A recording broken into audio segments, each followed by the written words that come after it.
Yeah, we're all adults here. No, we would rather not have people unmuting themselves Okay. and interrupting Adam. It's his show once we turn it over to him, and we'll do whatever he wants to do.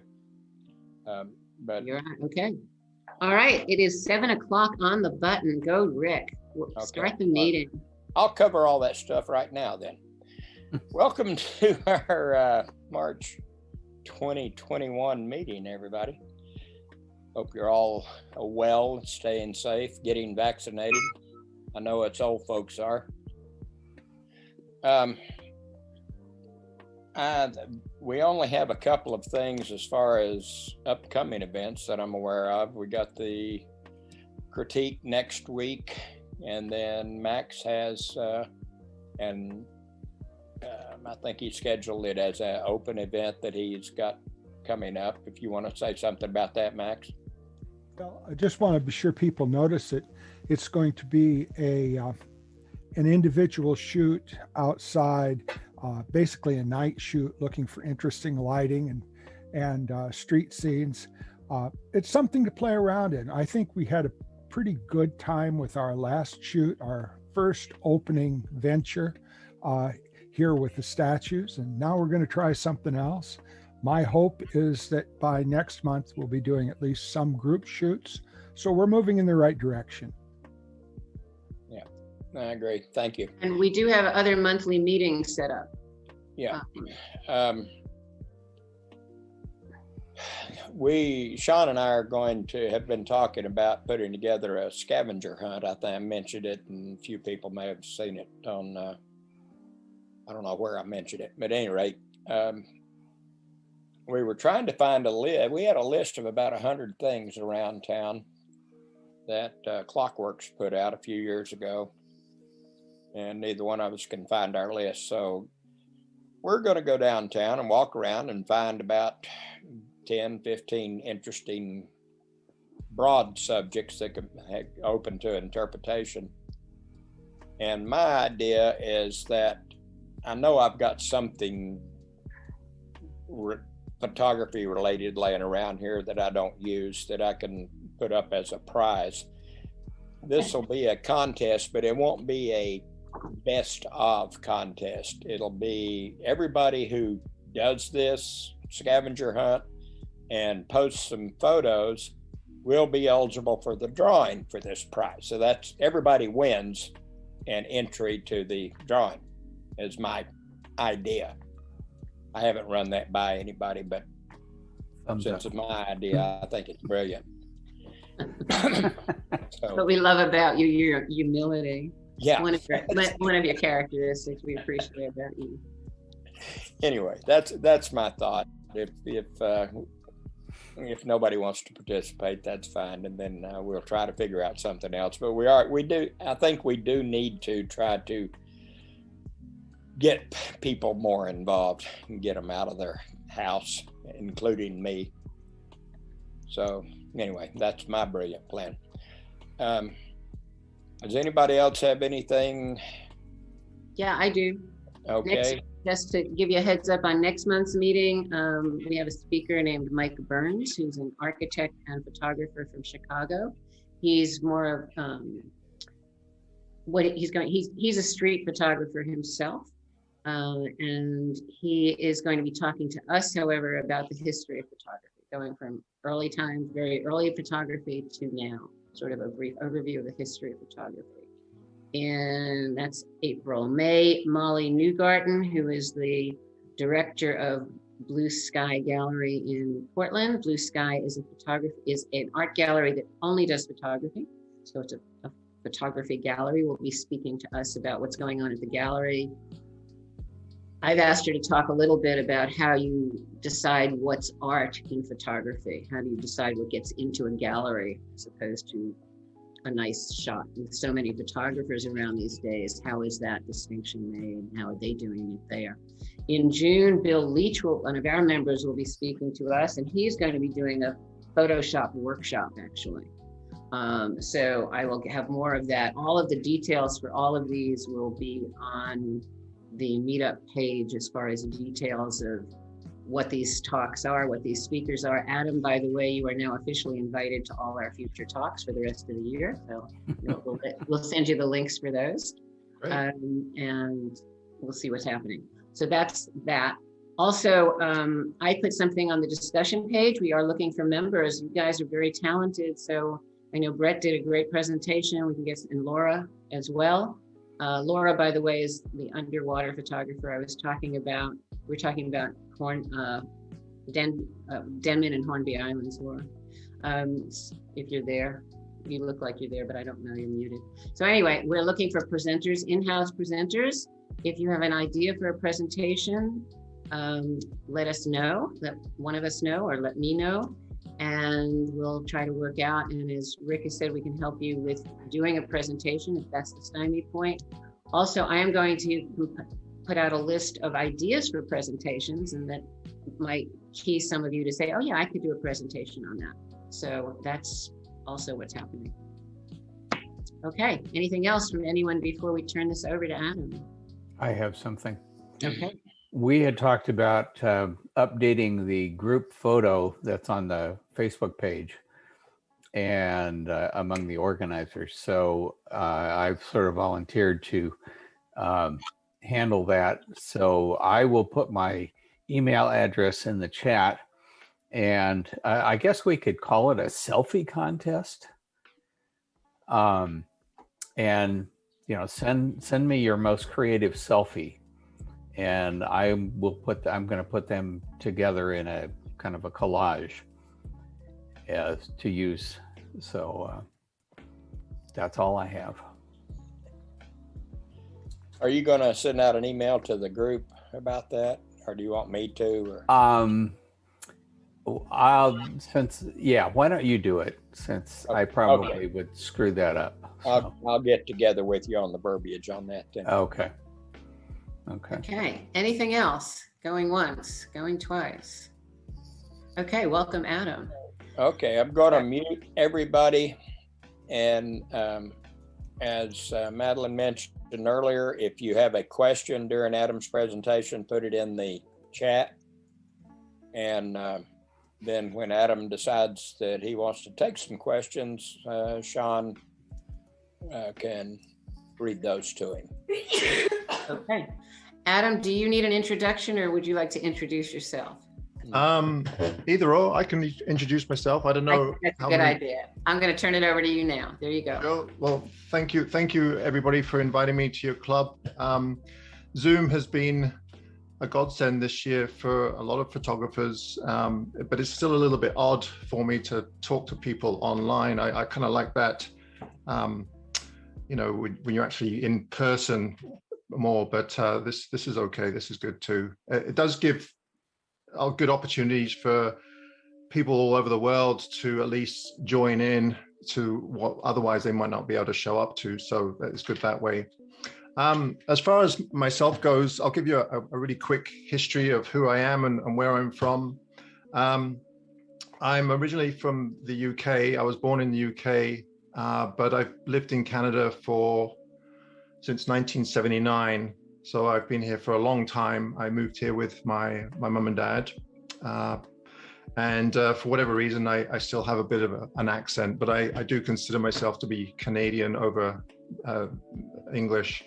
As far as the photography goes, I started off actually as a rock climber.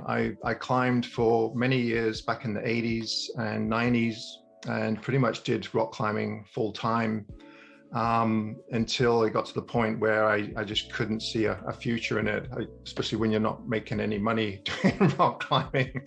So I decided to become a photographer instead, which probably wasn't a good idea either. Originally, I went to college and took a 2-year photography program, and I wanted to get into studio photography. And after school, I did about 2 weeks in the studio, and I said, to hell with this, there's no way I'm going to work in a studio. I hated it. And I did one wedding, and I said, no way, I'm not doing weddings. So in the meantime, for practicing photography, I was really into nature photography, but I did it more as a hobby. And but for practice, I used to go to the University of British Columbia. I used to go to the botanical gardens a lot just to practice, because it was close to home and I couldn't really afford to go outside too far away. I didn't own a car, so it was just the closest thing. And after a while, I got a body of work of botanicals. So the next step was to start sending off my gardening images, which I thought were really great images, but it turns out they weren't that great at all. But I thought I was really good. And I'd send them out to gardening magazines, and of course they'd all reject them. But there was one local magazine in Vancouver that started to use my photography. And over time, I was involved with them more and more. And then I started getting involved with more international gardening magazines. So I was pretty much a garden photographer for probably about 25 years. And it wasn't until, I guess it was about 5 years ago, where the bottom more or less fell out of magazines. And the magazine that I worked for most regularly, they went bankrupt. And a lot of the other publications went bankrupt as well. They just weren't keeping up with the times. And of course, as we know, most magazines now are non-existent unless they have some kind of online presence. So I was kind of at a loss of what to do. I've been doing photography for so long that I did think about doing something else, but photography is kind of what I knew how to do. So I decided to do what a lot of outdoor photographers did at that time, is start up workshops. And my first year or two doing the workshops was just abysmal. I couldn't get any clients. I advertised. I just couldn't get anywhere with it. So what I ended up doing was started up a YouTube channel. And as soon as I started up the YouTube channel, I mean, it's just been go, go, go. And I really wish that I'd started it up years and years ago, to be honest with you. So YouTube has been really good for me for the past 2 or 3 years, and it just gets better and better each year. Nature photography, I've always done a lot of nature photography, but it's always been more of a hobby. And I kind of liked to keep it separate, because the same thing happened with rock climbing. I was rock climbing all the time, but then as soon as you start teaching it and make it into a profession, then you kind of start hating your hobby and your job, and it turns out into a regular job. And like now, if I was going to start again, I probably wouldn't become a photographer. I'd probably do something else, like my father, be a plumber or a builder, work for yourself, have a bit more time, make a bit more money, and then do photography as a hobby. But I chose photography, so I've stuck with it. So here we are, 2021. Last year, I had to cancel all of my workshops, which I thought was going to be the end of me, and it ended up, it was my best year ever. So go figure. So I've kind of redesigned my business, kind of like a lot of people have had to do, and I'm going more into self-publishing these days, and that seems to be working out quite well for me. So I'll stick with that for a while and see where that leads, and then who knows where it's going to lead after that. So what I'd like to talk about today is I'd like to show you some recent projects, and also talk about what I consider myself to be reasonably good at, and that's talking about light and composition. When it comes down to talking about camera gear, I'm terrible. Whenever I get a new camera, I just turn it on and start using it, but I don't know how to use any of the features. I don't read the manuals. I have a GFX 100 behind me that I bought a couple of months ago, and I still don't know how to use all the features. I just know how to turn it on, change the aperture, the shutter speed, and that's about it.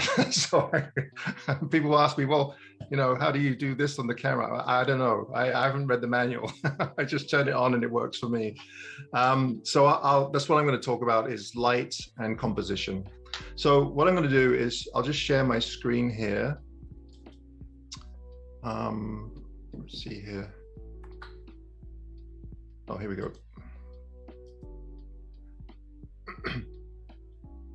So lately, because I live on, oops, hang on a minute. Because I live on Vancouver Island, everybody see that okay? Now, do you see this share thing too, or? What do you mean by the share thing? Can you see this bar? Am I No. moving around? No? No. Okay. I can All right. see the cursor, but otherwise it's full screen. Okay, great. So living on Vancouver Island,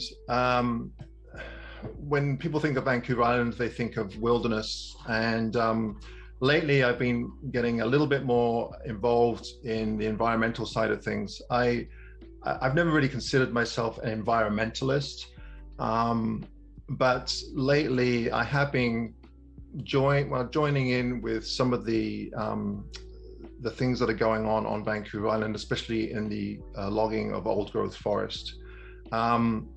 It just breaks my heart when I go to these areas and a lot of these forests are being cut down. Now, that's not to say that I mean, I don't have a problem with logging, but I do have a problem with old growth logging, especially in this day and age. Vancouver Island, or the whole of British Columbia, has perhaps 3% left of its old growth forest. And the other 90% has all disappeared within the last 100 years. So I don't care when someone says to me, well, it's sustainable, it's not sustainable. Second growth, third growth is sustainable, but I really do think that we should be setting aside some of these old growth forests. I mean, let's face it, Canada, we don't have a huge amount of history other than our First Nations here, which is all storytelling. We don't have any old buildings. We don't have any kind of old structures like they do in Europe.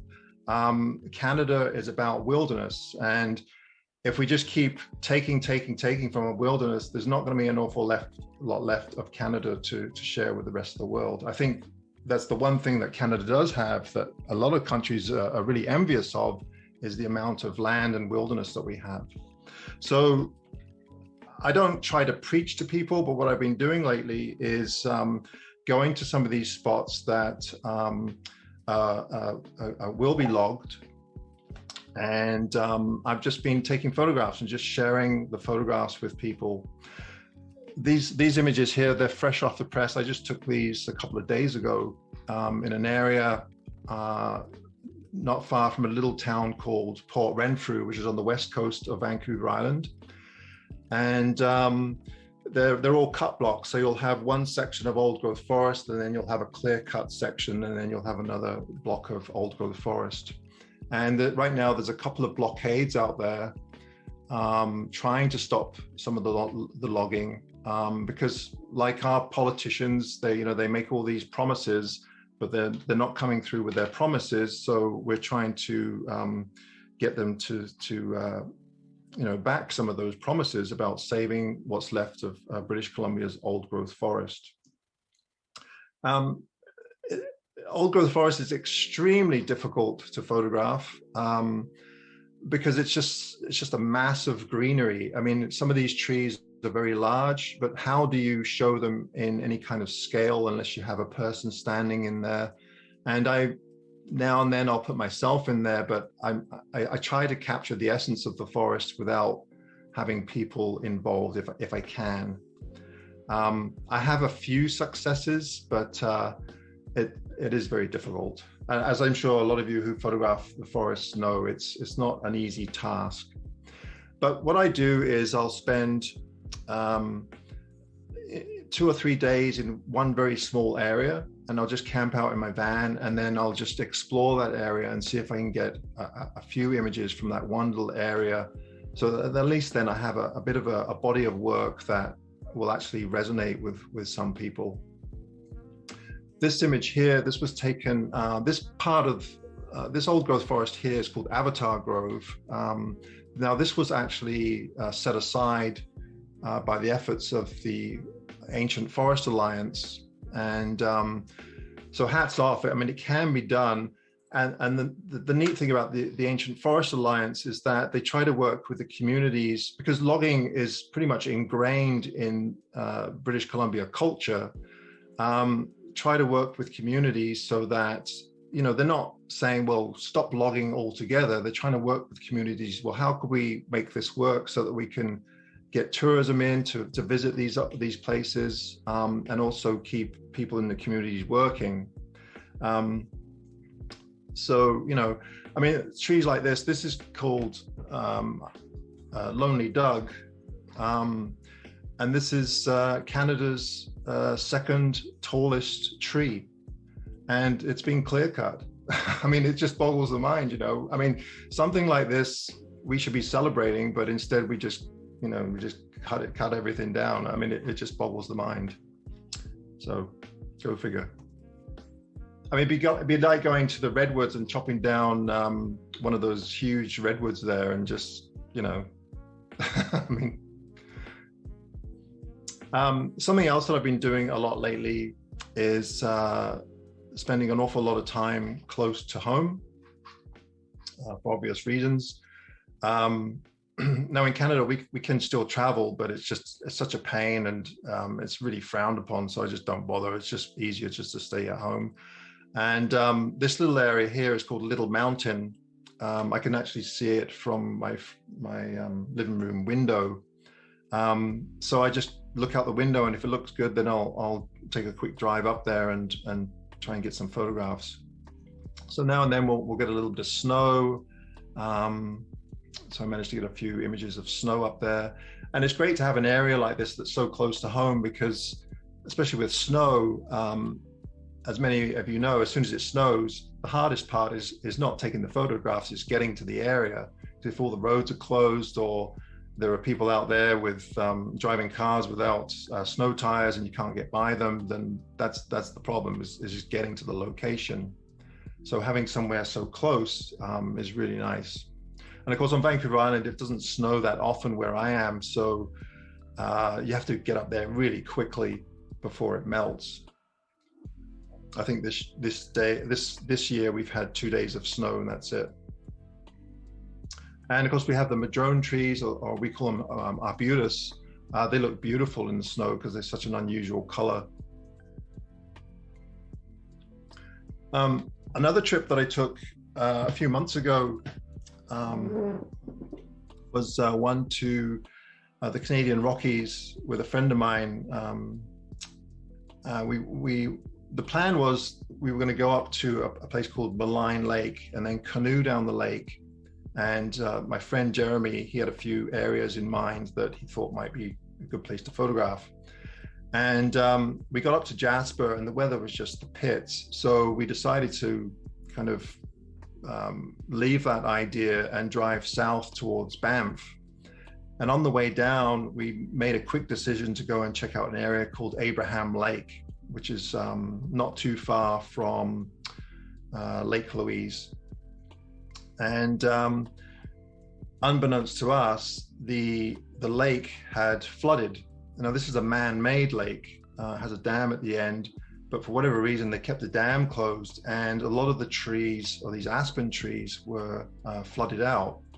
And of course, they were in full color, so it was just absolutely perfect for photography. So we ended up camping in this little tiny area, maybe a mile by a mile, and we just explored around the campsite. We spent a whole week just exploring that little area, and it was one of the best fall photography trips I've ever had, just photographing trees surrounded by water and of course autumn color. So this image here, this is, you know, the nice thing about water is you can experiment with different shutter speeds. So this is obviously a standard shot, a reasonably quick shutter speed, so that everything's frozen. And then of course you can drag the shutter out, so when things are moving, you can create all these different patterns. So it was just a great experience. And luckily for me, I had just happened to borrow a Fuji GFX 100 camera from Fuji. They lent one to me, and I took that on this trip. And that's when I fell in love with the camera and all those megapixels. Not that I need all those megapixels, but you know, who doesn't want all those megapixels? So it worked out great. I had a great camera. I had perfect conditions. It was a great time to experiment with that camera. So yeah, it was a really, really great trip. I mean, the conditions is just amazing. And the neat thing about the lake is that it's glacial fed. So you get all that glacial silt in there. And of course, when you get light reflecting off the glacial silt, you get this really intense turquoise, greeny, bluey color. So that just added to the contrast between these nice fall colors and the lake. The hardest part was, it was very windy in this area. So a lot of the cases I'd have to take multiple exposures and then blend them a little bit, because you know, when you're trying to drag the shutter out to get that smooth effect on the water, of course any leaves are going to move. So then I would take another exposure of just the leaves for the leaves, and then kind of paint those in so that I had a relatively sharp image. But I think you'll agree. I mean, it was beautiful, and we had a canoe with us too. So we canoed around all through these trees. I mean, it was just incredible.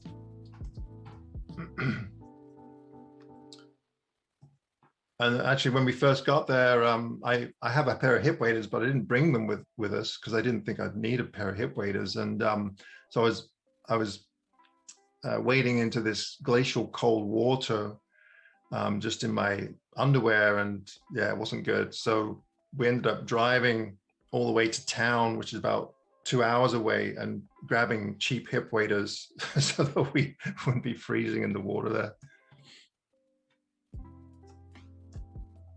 And it's funny because the Canadian Rockies isn't really known for its autumn color, but this year, or last year, sorry, it just happened to be a particularly good year. It's not like Colorado or anything like that. We don't get tons of aspen trees. We do get alpine larch that turn yellow, but they're higher up in the mountains. And then we get patches of aspen, but nothing like Colorado or anything like that. These are actually poplars. But again, they were a really nice color as well. So one of the reasons why I ended up getting a larger format camera, when I first started in landscape photography, I used a 4x5. I used a 4x5 for about 10 years. And I went through a Pentax 6.7, and then I had my first digital camera was a Mamiya 645 with a Kodak DCS back on it. And so I'd always liked that format, especially 4x5. And then I went over back eventually to digital, full frame digital. And I like the full frame digital, but the medium format, I just feel so much better in my hands. Unfortunately, they're not cheap. But the new Fuji is definitely more affordable than, say, some of the older medium format cameras, like the Phase 1 cameras. I mean, you're looking at $30,000-$40,000, which is a huge amount of money for a camera, and that's not including lenses. Whereas the Fuji camera, the new one, I think is about $6,000, which is still a lot of money, but it's not $40,000, that's for sure. So they are coming down in price, and I think eventually more and more people will be shooting with them. The really nice thing about the medium format is that if I want to crop anything like this, I can do it all in one shot. I don't have to do multiple images and stitch them all together. I just crop it in camera. I just like doing as much as I can in camera without farting around afterwards in post-processing if I don't have to. Like this shot here, this is 69 by 29, I think. But as you see, I mean, just beautiful conditions. We really lucked out. And of course, I made a few YouTube videos about this, and of course now everybody wants to go there. But I don't think the lake is flooded that often, because I don't recall seeing any photographs from here before where it has been flooded. I'm not really sure why Hydro decided to keep the dam shut, but some of you may have seen photographs of this area before, except in the winter. you may have seen shots of all these ice bubbles in the foreground with mountains in the background. I don't know if you've seen those. The thing about Abraham Lake is because it's flooded, there's a lot of vegetation that gets flooded out, and of course it creates all this methane gas. So in the winter, these bubbles come up and they freeze within the ice. So it gives these really neat layers of all these thousands of bubbles in the ice, and that's why a lot of people go to this area.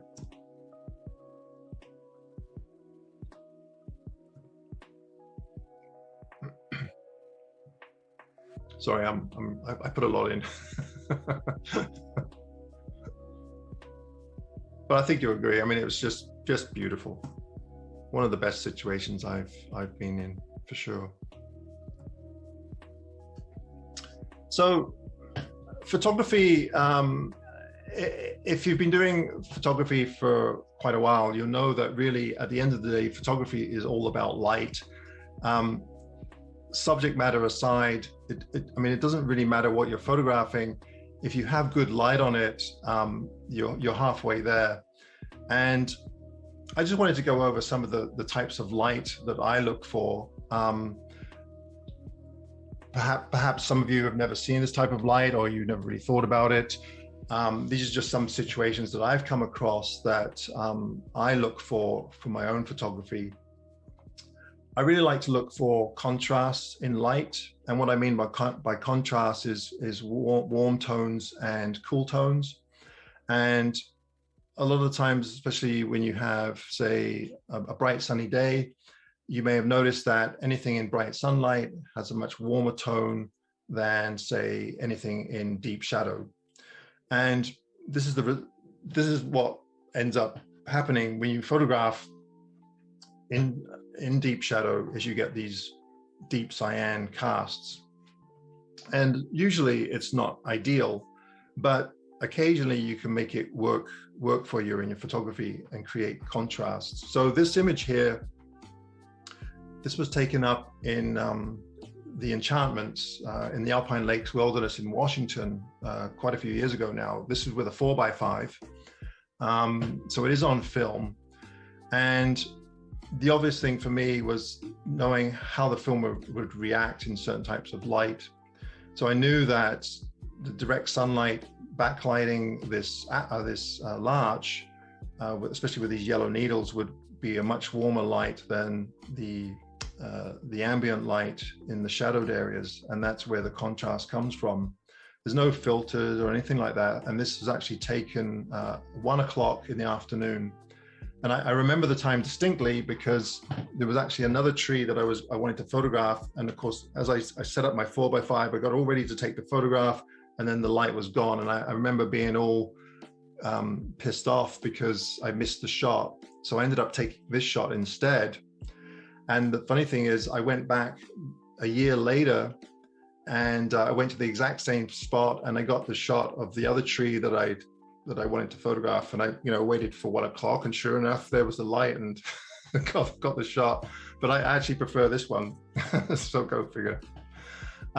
So I do try to keep an eye on different types of light and how the light is reacting with different situations. Most of you have photographed in the Blue Hour, I'm sure. This is on top of Mount Seymour, which is one of the ski areas just outside of the city of Vancouver. The neat thing about Vancouver is that there's 3 ski areas, and at a drop of a pin, if I see that there's a storm coming in and I know there's going to be a clear spell, then I could just drive up to Mount Seymour, and I could be up there in 40 minutes and then hike for a little bit, and I'd be in this just winter wonderland. Unfortunately, over the years, more and more people have got into the outdoors, and it's very hard to get a shot here now without tracks everywhere, because so many people go up here to snowshoe and ski. But Mount Seymour was such a nice area for me just to get away from it really quickly and get this winter wonderland. And that was the only way that I could really photograph snow scenes like this, because of access. You know, they plow the road. You could get up there really quickly, and the conditions at the right time would just be absolutely fantastic. other types of light. This again is in the enchantments. This is in Enchanted Lake, I think it's called. Knowing how light is going to react. Again, we have direct morning sunlight. That's where all the warm light's coming from. And I remember when I took this shot, I really didn't like that shadow in the background. And I was trying to figure out how to get rid of it. And I just couldn't get rid of it. So I ended up incorporating it into the photograph as part of the composition. And it actually worked out not too bad. But you can see there's a definite blue cast, because that's all the subjects that are in deep shadow. And then we have the contrasting direct sunlight from the morning light. You'll look through my images. I'm not huge on the grand landscapes. I talked a little bit about this earlier. The problem for me with the grand landscapes is it's getting to the point where it's hard to come away with anything original. Places like this, they're beautiful. Moraine Lake is just one of those beautiful areas, and if you've never been there, I highly recommend it. The only problem is that you have to be prepared to share this event with 100 or 200 of your best photography friends. What you don't see is all of the other photographers behind me, and that's something that I don't enjoy. I don't enjoy going to areas where there's tons of people, because it's a personal experience for me. I want to get away from people. I don't want to spend a lot of time with a lot of other people taking the same photograph. So you'll notice that a lot of my photographs tend to be more intimate images. I just love the challenge of trying to compose complicated scenes, something more abstract, or perhaps just a closer scene within a larger scene, something that's a little bit more unique to me. So on my channel, I talk about quiet light a lot. I coined the term from a photographer named John Sexton, who many of you probably know of. He came out with a book quite a while ago called Quiet Light. The quiet light comes from my days photographing gardens. Working for a magazine and working outside has a huge amount of problems associated with it. The biggest one being is that you can't control light. And if you're a landscape photographer and you're just doing it for a hobby, or it doesn't really matter what you do with the photographs, then standing around waiting for the light is not a big deal. And if you don't get the photograph, it's not a big deal either. But if you're doing it for a living and you're waiting from the light, then it becomes a big hassle. I remember, because I would fly all over Canada and the States photographing private gardens, and a publisher would give me a list of gardens that I had to do. And sometimes I'd have about 15, 20 gardens to photograph.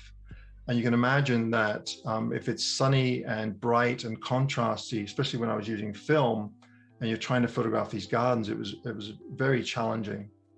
So after some time, I really loved those really cloudy, overcast days, because the light was just so much more subdued.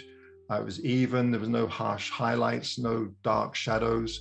And of course, with gardens, when you have colors like this, any colors on a cloudy day are going to just show up so much nicer than on a bright sunny day. So that was kind of my quiet light. And after using this light for so many years, I started to really love it. And even now, when I go out, I'll often go out on a really cloudy day just to photograph a forest or whatever, because that's the type of light that I like to photograph in. There's not going to be wrong. I enjoy photographing early in the morning and late in the evening, but I much prefer this type of light than that dramatic evening light, to be honest with you. So that was my quiet light, and then I found that there was different nuances of overcast light, which I'll go over with you as well. So my first kind of thought about photography was really, if you're not photographing anything specifically, like if I go out to an area, say like an old growth forest, usually I don't go out there with a preconceived idea of what it is I want to photograph. I'll try and let any kind of light direct me in what the subject might be. So in this case, this tree here, it doesn't really matter what the subject is. What I really loved about this scene was the light hitting that moss. So I composed my images around whatever the light's doing. Same with this photograph here. What I really loved was that little spot of light hitting that moss. So I just directed my composition to go around with just that light hitting that tree. The tree is nothing really interesting. It's quite mundane. It's really the light that pulls this photograph together. This scene here, this was in the Faroe Islands. When we think about the Faroe Islands, we think of these dramatic cliffs and dramatic weather and so on. And the weather is definitely dramatic. But we spent the whole day waiting to take photographs of some cliffs that are behind me. And it was cold, it was wet, I was miserable, and it just didn't happen. So what I ended up doing, I noticed that there was light hitting the ocean. So I thought, I'll forget it. I'll forget about the cliffs and just start photographing the light hitting the ocean. And I quite like these photographs because they could be taken anywhere, but it was all about just light hitting the ocean and those bright contrasty areas. And that's pretty much the photograph. It's just photographing light. Do you have any questions? There are some comments and questions. Sean, did you want to read them? We had a comment that said, or a question, when you say, if it looks good, I'll take a ride up to the mountain, what are you looking for? Sorry, say that again. Okay, when you say, if it looks good, I'll take a ride up to the mountain, what are you looking for? I believe that was back when you were talking about looking out your living room window and oh, yes. Yeah. Well, I can tell if it's foggy up there or not. So if it's foggy, then I'll generally go up the mountain. Okay. And also when it snowed here, there wasn't any snow down low, but there was snow up a little bit higher. It's only 200 or 300 feet higher than where I am now, but just that extra little bit of elevation, it will get more snow up there. So that's when I'll go up there. Okay. There was a comment, that trip you took with Jeremy produced some of the most interesting images. It did, definitely. And, another question was, what time of day were you shooting? I think you kind of answered that in the different comments you made, but well, for that trip, we were photographing all day. The biggest problem that we had was wind. That was a huge problem because Abraham Lake is very windy. It's always windy there. So the leaves would all be moving, and actually the trees were moving as well. So that was the biggest problem for us. But actually we were there for a week, and I think on the last 2 days, it just calmed right down to nothing. So we really lucked out. But if we get into the point where all the leaves were getting blown off the trees, Oh, okay. But yeah, most of the time it was overcast. So we just, obviously there's better, morning and evening tend to be the best light for any condition, any subject. But I don't have a problem going out midday if the light is, is conducive to whatever you're photographing, Yeah. There's another comment, awesome shots. I really enjoy your skill in composing. Oh, thanks. And that's all I've got for now, but. All right, that's good. So this photograph here, a lot of people don't know this about Canada. British Columbia, the central portion of British Columbia is actually a lot like Oregon and central Washington. It's quite dry and desert-like. This is near the town of Kamloops, which is southern, kind of southern central British Columbia.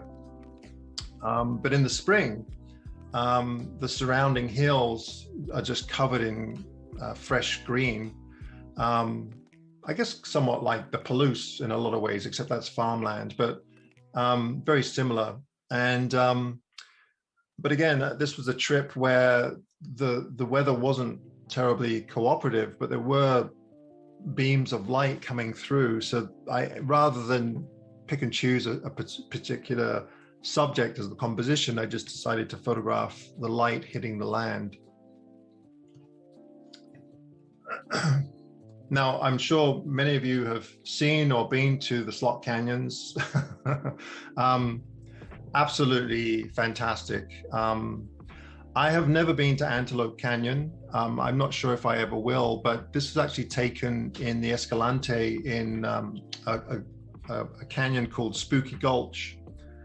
And it's a pretty neat area. There's Zebra Canyon, and then there's Spooky Gulch. And at some points it narrows down to body width. So you have to kind of crawl through sideways. It's not a long canyon, but again, the great thing about the desert Southwest is that you get all of that reflected light.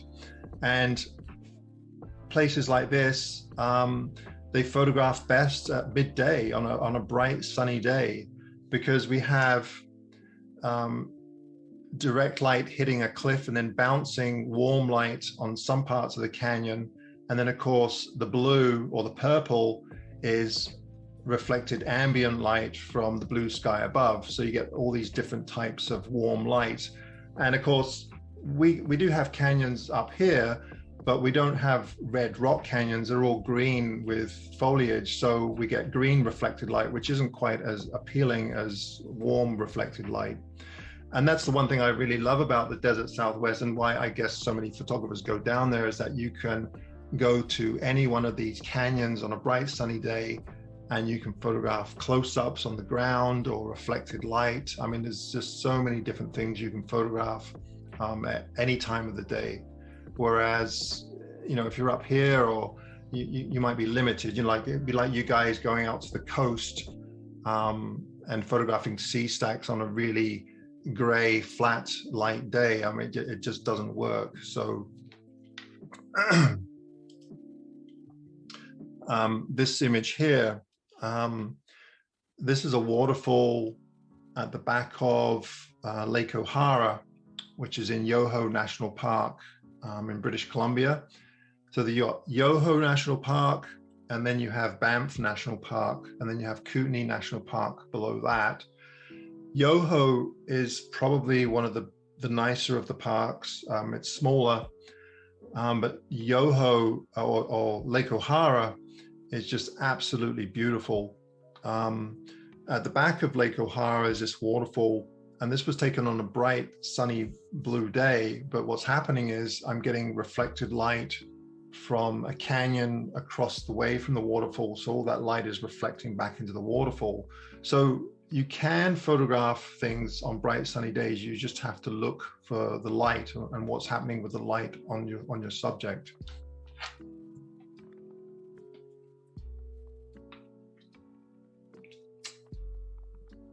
This little tree here, it's quite interesting. This is near Port Renfrew.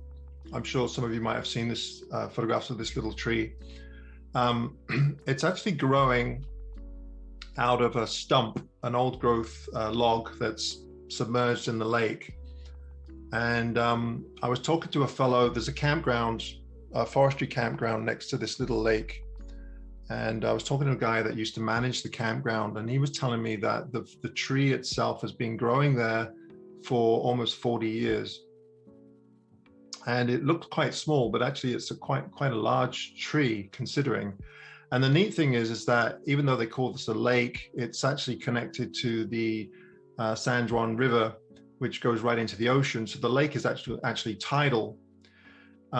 So this past year, I went out there in a really heavy rain, and the tree and the log and everything was totally submerged. You couldn't see the tree.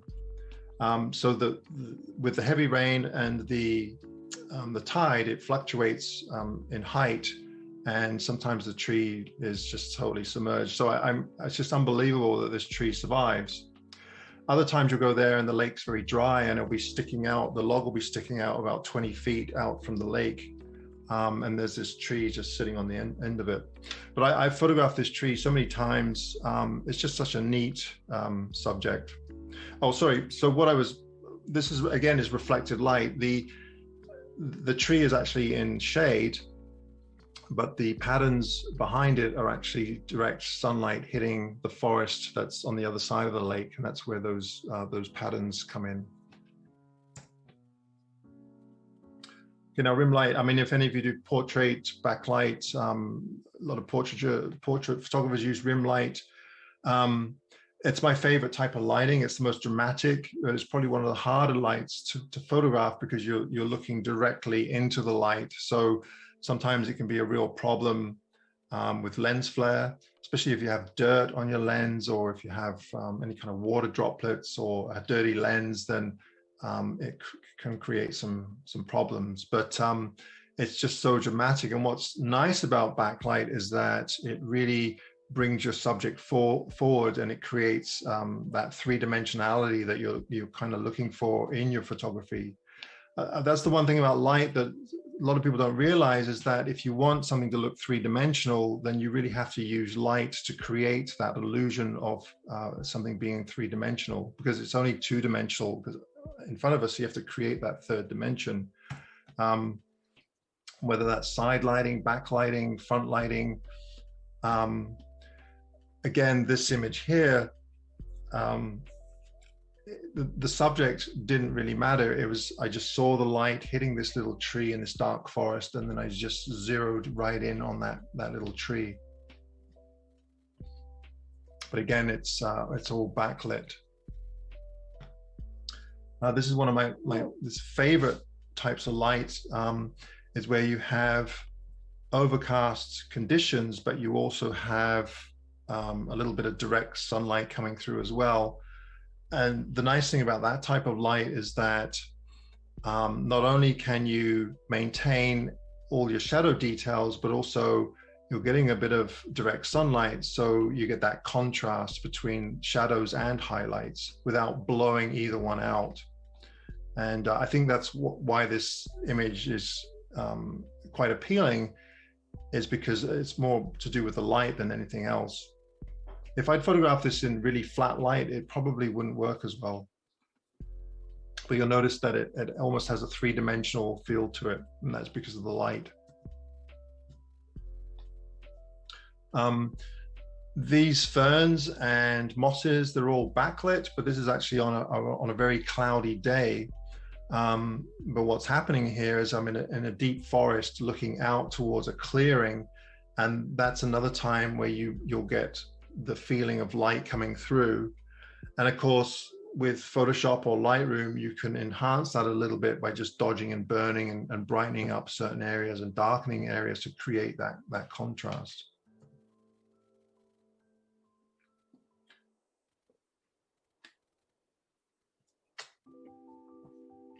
And here we have not only rim lighting, but again, we have that contrast between those warm and cool colors, which is something that I always look for. Again, this is up in the Alpine Lakes Wilderness in Washington. I didn't stand here and wait for the light to hit the trees. I just saw that these trees were backlit, and then I looked for some kind of order out of them. They created a bit of a triangle there, and that's what I went for, and tried to separate them so that the yellow would have blue behind it, so you'd have that nice contrast. What I usually do when I'm photographing forests and trees, I do this a lot, is I'll try to look for compositions where I can actually separate the trees from one another so that they're not overlapping too much. And that way there's no confusion of, well, is that one tree or two trees or three trees? Because if the light is flat or even sunny like this and trees are overlapping, it's really hard to tell in a photograph whether they're separate entities.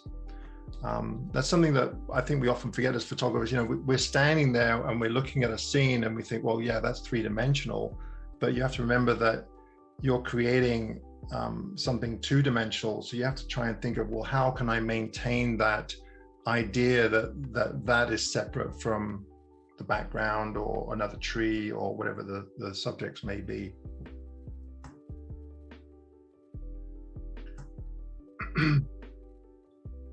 And of course, everybody loves fog, especially in the forest.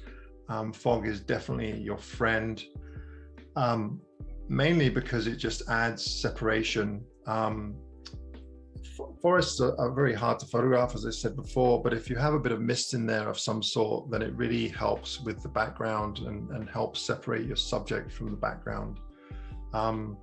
When you have flat light, like I was talking about before with the gardens, if you have that type of light in the forest, then you really have to try harder to get those compositions, because everything blends in with the foreground and background, and it's really hard to separate those entities from one another. But with fog, that it really, really does help.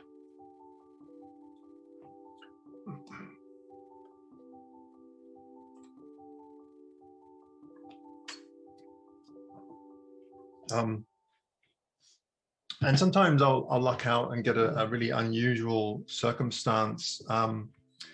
Again, this is on Mount Seymour, the ski area just outside Vancouver. And when I show this image to people, they'll say, okay, so what's happening with the sky? How come the sky is so black?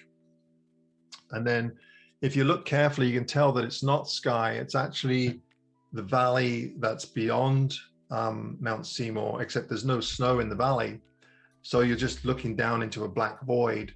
So it has that really nice contrast between the white snow and the black background. And this is early morning, just before the sun had come up, and I quite like this light. I took another shot a bit later with this direct morning light, and I prefer the softer light one.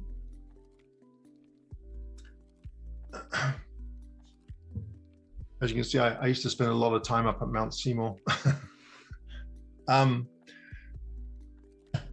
Shadows are also really important. With snow, shadows, you can make a whole composition just out of shadows. The really nice thing about snow, or photographing snow, is that because it's white, it reflects any kind of light that you throw at it. So if you want white snow, then you more or less have to photograph it in direct sunlight. If you photograph snow when it's cloudy out, then you'll get gray-blue snow.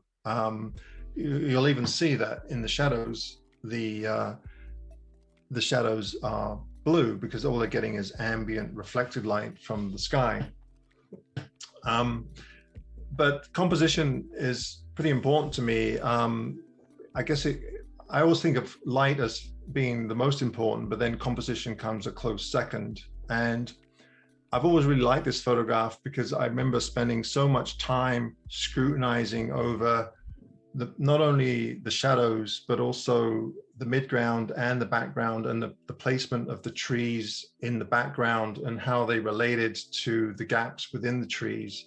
I think a lot of us, and I still do this myself, sometimes we get so excited about a scene that we kind of neglect what's happening around the subject that we're excited about. The neat thing about landscape photography in most cases is that the landscape isn't going anywhere. So why not just slow down and take your time and think about these things instead of just rushing on to the next scene? Unless, of course, the light is really exciting and changing quickly, then yes, you kind of have to rush around a little bit. But when the light is like this, and the trees obviously aren't going to go anywhere, then I have lots of time to set up and think about what it is I'm photographing. And I love scenes like this as well. What I really liked about this is that your inclination is to include a lot of trees, and then you find this single tree and then realize that the shadows, you don't need lots of trees, you just need one, because the shadows represent other trees that are surrounding that one tree. So I really like this composition because it just because of those shadows pulling you in from the sides.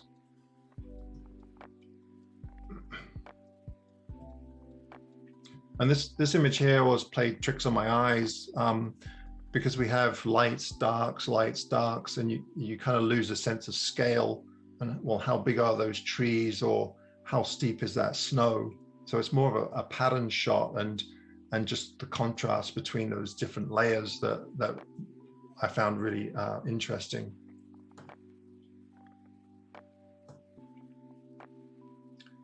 So flat light, as the name implies, is flat. It's generally not too exciting. But occasionally you can come away with stuff that will work. Now this image here, I quite like this, but I did have to add quite a bit of contrast to those snowy trees.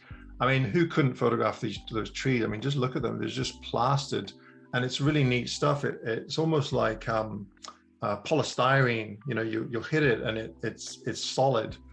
And that's the neat thing about living on the coast here with the snow, is that because the snow is so wet and heavy, it just plasters on like cement, and you get these really neat formations.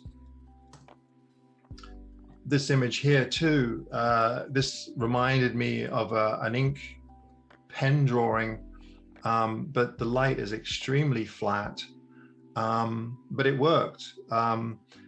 What it is it's an area just outside of Banff National Park where they had huge forest fires, and all the little black stems there are trees. And of course, with the snow on the ground, it creates these neat patterns. I really wish that I'd had a longer lens that day. I had I think it was a 1:400, and I was racked out at 400, but it would have been really nice to zero in on those overlapping patterns in the center there. But I'd probably need like a 600 millimeter for that, I think. Any more questions? Blabbering on here. Sean, you want to go ahead? Yeah, sorry, I just have to unmute my audio here. I have a comment. Love the backlighting. The question on how are you choosing your exposure on the waterfall light image and the backlit moss images?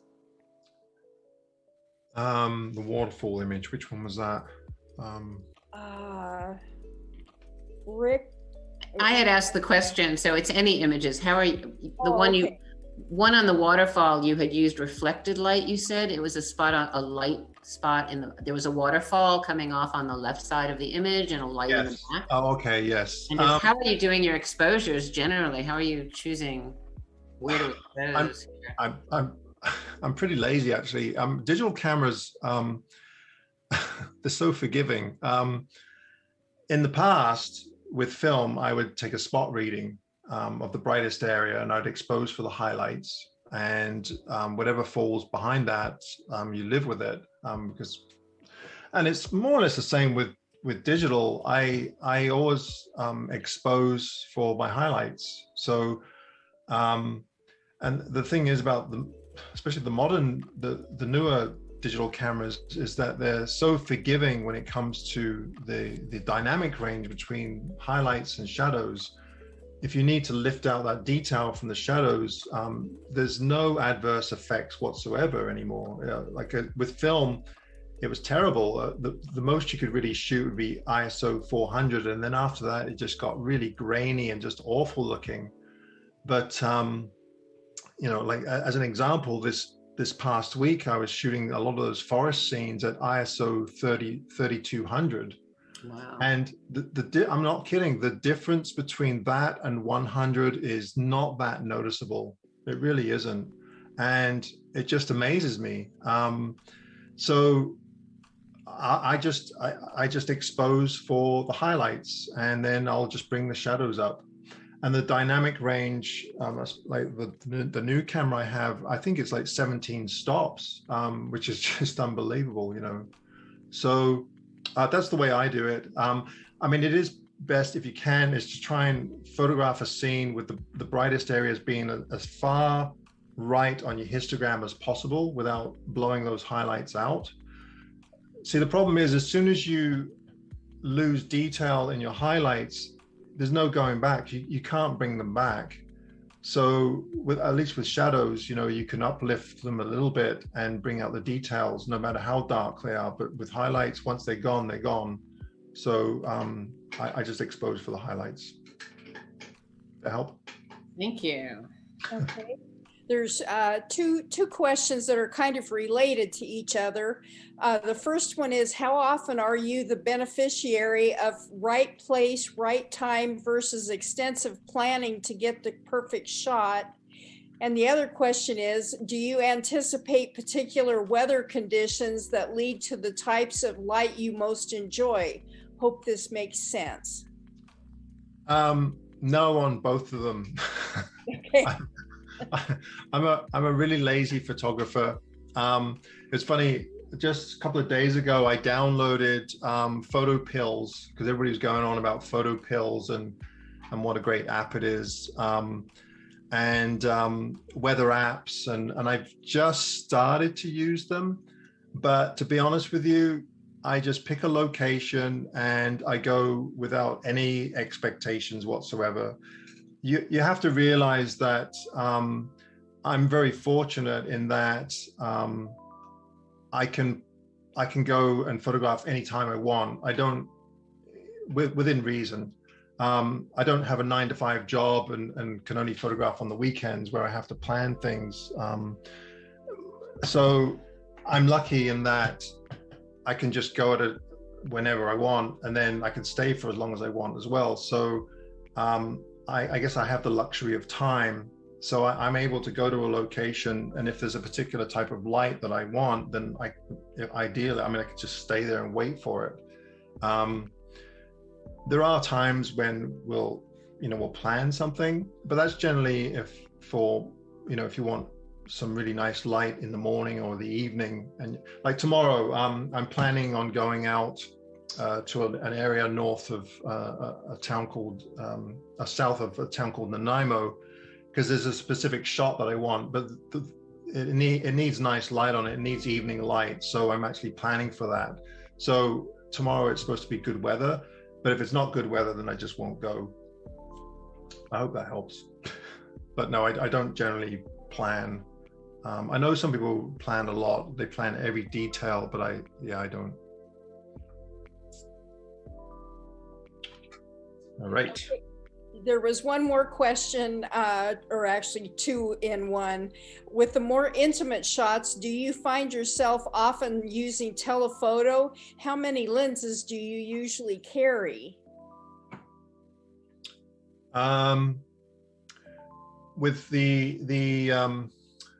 With my 35 millimeter, the most used lens that I had was actually a kit lens. It was a 24-120. The lens that I use the most with the medium format tends to be 32-64, which is, I'm not sure what that is in 35 millimeter. I think that's around 24 to 30, I don't know, 35, something like that. Usually the mid-range lenses, they're the ones I use the most. Wide angles I don't use very often. I have one. Right now I think I'm carrying a 23 millimeter, 32-64, 45-100, and a 100-200. And that's enough. They're pretty heavy lenses. So plus I have my video gear. So there's another 2 lenses there and another camera. It's a lot of weight. 2 tripods. I need an assistant. I'm not getting any younger either. Or a mule, an assistant or a mule. Yeah, precisely. Or a working dog. I've got a cat, but I haven't. Yama. My cat, she's not quite there yet, but.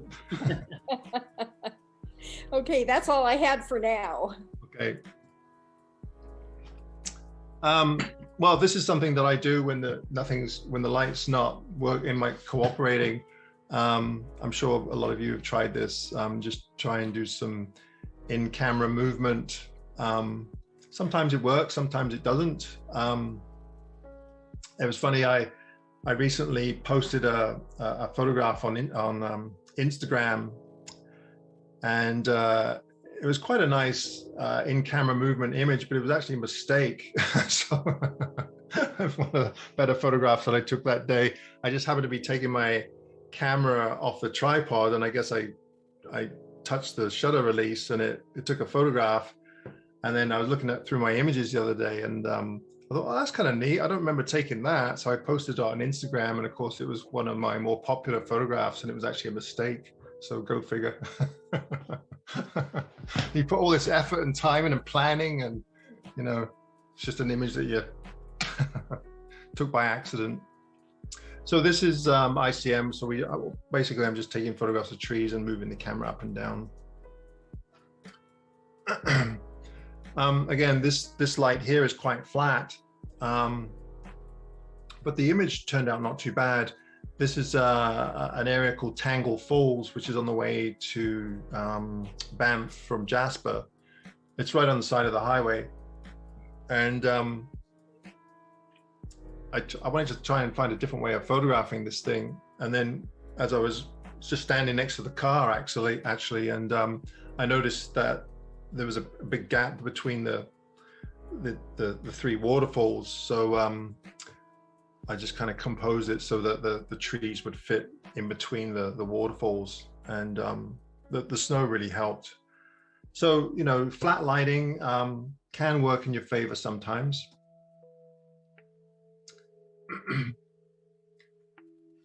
Can anybody guess what this is? I guess you'd have to hold up a sign. Cobblestones? Eh? Cobblestones of some sort. It's actually a lake. This is in central British Columbia. It's called Spotted Lake. And this is a shot that I took with a drone looking straight down. And in the winter, obviously, the water levels are higher, so these spots aren't quite as pronounced. But there's all kinds of salt around these little kind of ponds, I guess, that make up the bigger lake. But it's really quite interesting. But again, this type of subject works really well in flat light. It really brings out the color. And of course, in Photoshop or Lightroom, you can just add a bit more contrast or saturate the colors a little bit more just to make it a bit more interesting. And so that is an option. And, flat light, it doesn't work for everything, but there are certainly things you can look for in flat lighting. This photograph here was taken at Abraham Lake again, except this was in the winter. And I was actually on a trip with some friends of mine, and we'd all gone to photograph the bubbles that I was telling you about earlier. And I guess what had happened is sometimes they'll get a warm spell and the frozen lake will kind of thaw out and all the bubbles will disappear, and then it'll freeze again and there won't be any bubbles at all. So the other guys were quite disappointed, and but they were still determined to get some shots of some kind of bubbles. And I just kind of gave up and decided to go and look for something else. And so I went over to a group of trees, and I found one separate from the rest. But what I found really interesting is that even though the light was quite flat, there was directional light reflecting off the snow beneath the tree. And that's what's creating this really unusual light on the sides of the tree, is just snow reflecting back into the tree. And I really like this photograph because it has a really interesting background, and the color is quite interesting as well because it's in the shade on a sunny day. But that light just makes it quite interesting. It almost looks like an X-ray of some sort. So I'm sure most of you, if not all of you, use some kind of program to fiddle with your photographs. I use Lightroom and Photoshop.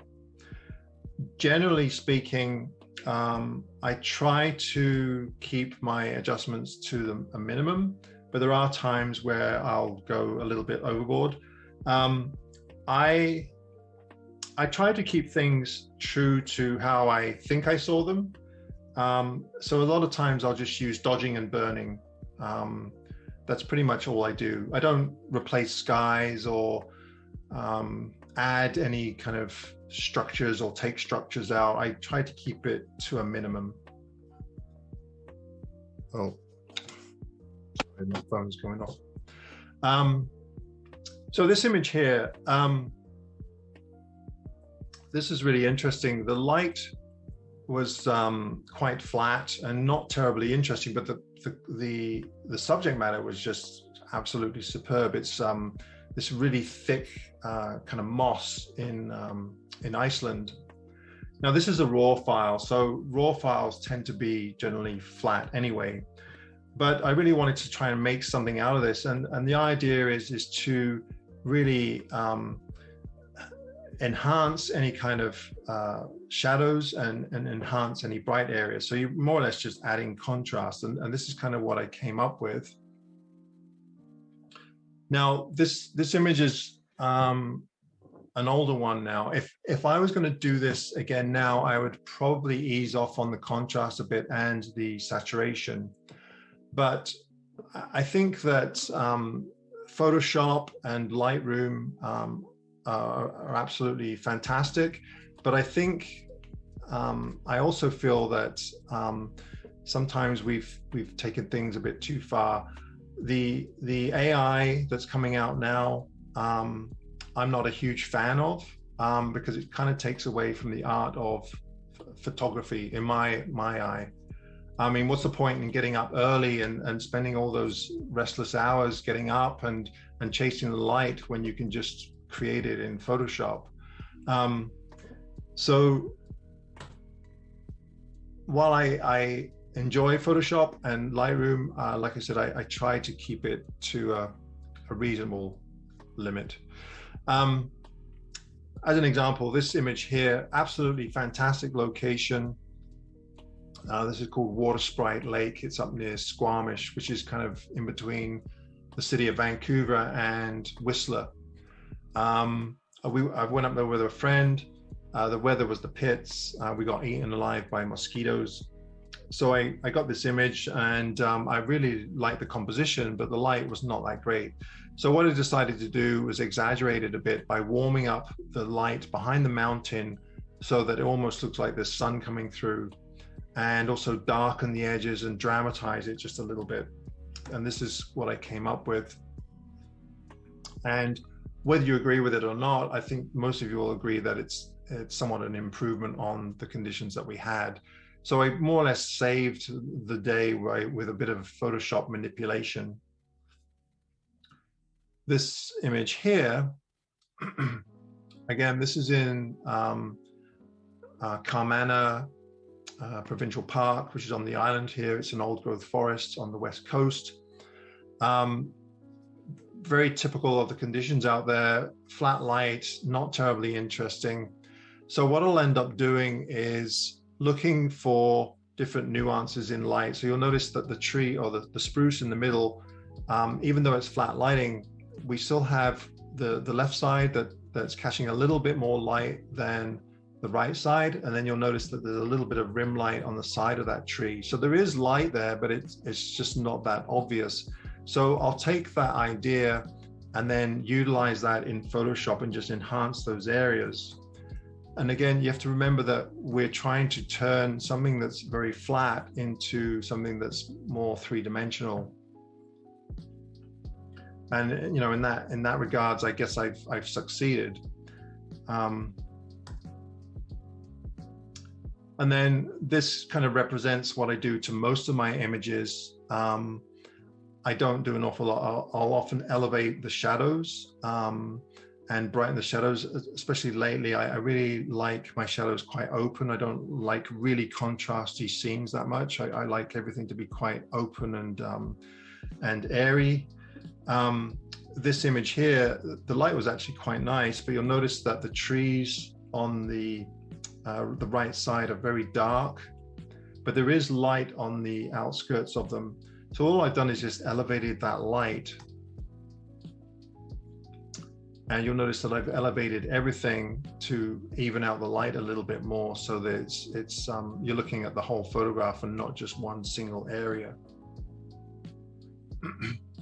This is Pedo Lake. Some of you may have been here. It's a very popular, iconic spot in Banff National Park. Beautiful, absolutely stunning. Best time to go is early in the morning before the buses get there. This maple tree, absolutely fantastic specimen that I found on the island here. But it was really hard to photograph because you're kind of looking up at it. And that's often the case with trees. You're looking up, so then you're including patches of sky that are a little bit distracting. So what I try to do is soften the contrast between the bright areas and the dark areas. So if you watch the white patches, I've tried to even them out so that the whole scene is elevated in light, not just the one area. And plus I've warmed it up a lot. So now, I mean, those white patches are still there, but you're looking at the whole picture and not just those white patches.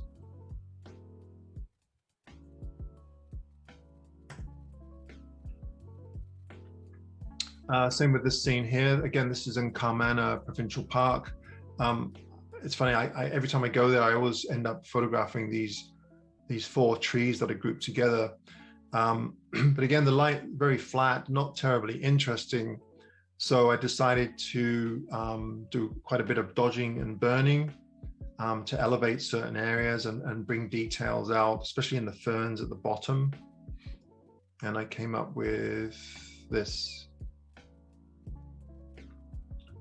If I was, again, this is a slightly older image. If I was going to do this now, I wouldn't brighten up the ferns quite as much. The hard part is making it look so that it's natural and not overdone. Something that I used to do quite a bit, but not so much anymore. And that's because, as I was talking about the camera earlier, the dynamic range of the cameras that they're coming out with now is that shots like this, you can more or less take with one shot. You don't need to take multiple images and stack them together. The reason why I would do this is in a canyon on the island.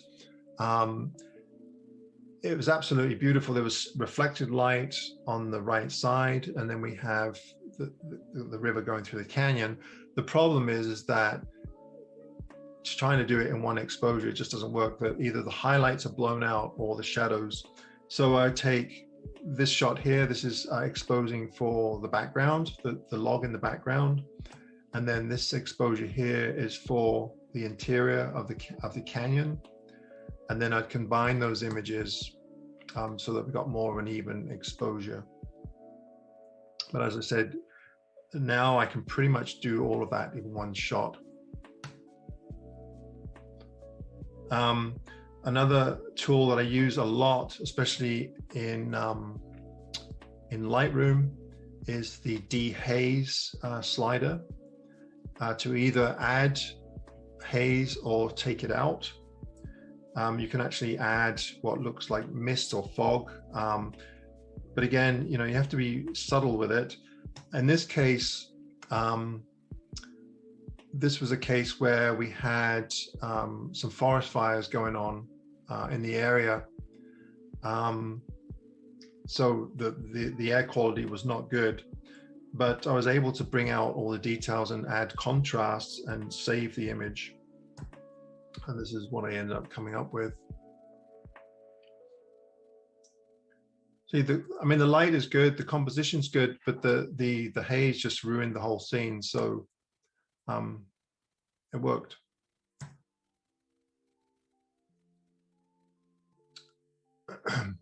Any more questions?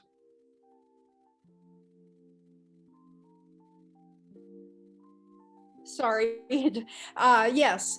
what f-stop do you use, and do you ever take multiple exposure and zone for the initial exposure?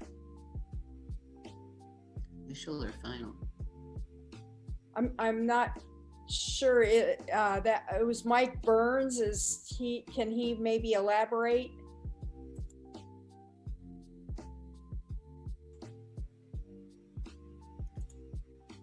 Mike, if you're here, you're muted. I didn't even see him here. Yeah, sorry, I didn't quite understand that one. I thought it was a typo for final exposure, but I think you answered it about multiple exposures, but I'm not sure about, he's asking about F do you use exposure. Well, I mean, it really depends on the scene. Lately, I've been using, whenever I photograph waterfalls, I tend to use a couple of different exposures, mainly because the problem with waterfalls, and you guys probably have the same thing up where you are, you'll be photographing a waterfall, let's say a slightly slower shutter speed, say maybe a quarter of a second or whatever, and you'll get the water just the way you want it. But if you have any kind of foliage around that waterfall, often that'll be blurry as well. So what I'll end up doing is taking one exposure for the waterfall, or the shutter speed that I want for the actual water, and then I'll take another exposure for the foliage around that waterfall so that it's sharp and not moving, and then I'll just paint in the parts that are blurry, if that makes sense. But you have to be careful with that because they have to line up, and of course if foliage is moving around a lot, then it's really hard to line stuff up. But that's generally the only time I use multiple exposures. This past week, I had to use multiple exposures where I did some focus stacking, which is very easy to do, but I'm not huge on it because it's just another step that you have to kind of fiddle around with when you get back home. The reason why I did it was some of the forest scenes, it was so dark in there. I was already shooting at ISO 1600 at f11, and there was wind in there as well. So the shutter, I just couldn't get the shutter speed fast enough, even with a higher ISO. So I'd have to use a faster shutter speed at a wider aperture. And then just combine all of those images together because I wasn't able to stop down to f11 or f16, if that makes sense, because then the shutter speed would just be too small or too slow. And the other problem with the forest photography is often I'd like to use a polarizer, but of course, as soon as you put a polarizer on, then you're losing another stop of light. So it just keeps adding up. It's actually quite a challenge sometimes. Yeah. I hope that answered the question. One more question. Have you tried the new color grading feature in Lightroom? No, I haven't. Should I? Sean, there's an additional comment. Okay, there is one more comment on the original question. I meant, do you use the zone system to determine final exposure and not just the highlights? No. When I was doing black and white, I was trying to learn the zone system. I had a hard time with it. I found it very complicated. Especially when it came to, we're talking about not only processing film, but also printing as well. And the whole process of thinking, taking notes and that, I'm not very good at that kind of stuff. As I've already indicated with my planning, I'm not great at planning anything. So the zone system is something that I have a hard time with. I even have a spot meter, a Pentax spot meter that was actually altered by, I think it was a company called Zone 6. and it has all the zones, the stickers right on the light meter, all the different gray zones, white zones, black zones. But I'll be honest with you, ever since I started using digital, I've become extremely lazy, because I just look at the back of the camera, I think, oh yeah, that looks good. And then I'm done, you know. With film, I was much more careful, but sorry. Because people often ask me questions like, well, where should I focus, or what should I expose for? And I said, well, take a photograph and then look at it on the back of the camera and learn how to use your histogram. And if it doesn't look good on the back, then take another photograph, alter your exposure or your focus to where you want it, and just study the image on the back of the camera. It's very easy. But that's how I do it anyway, and it seems to work for me. So. That's all I have for now. Sorry. Probably wasn't the answer he wanted.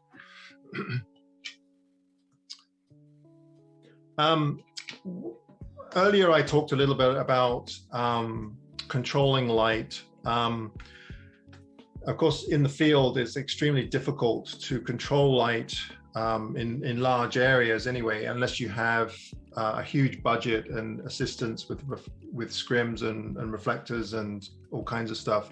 But when it comes to little subjects like this, it's very easy to control the light. And often when it's sunny out or anything like that, then I'll turn my camera onto little macro shots or flowers or whatever, because they're just easy to photograph. As in this case with these anemones, it was very sunny, contrasty, so I just put my own shadow over the flowers, and that all of a sudden that diffuses the light.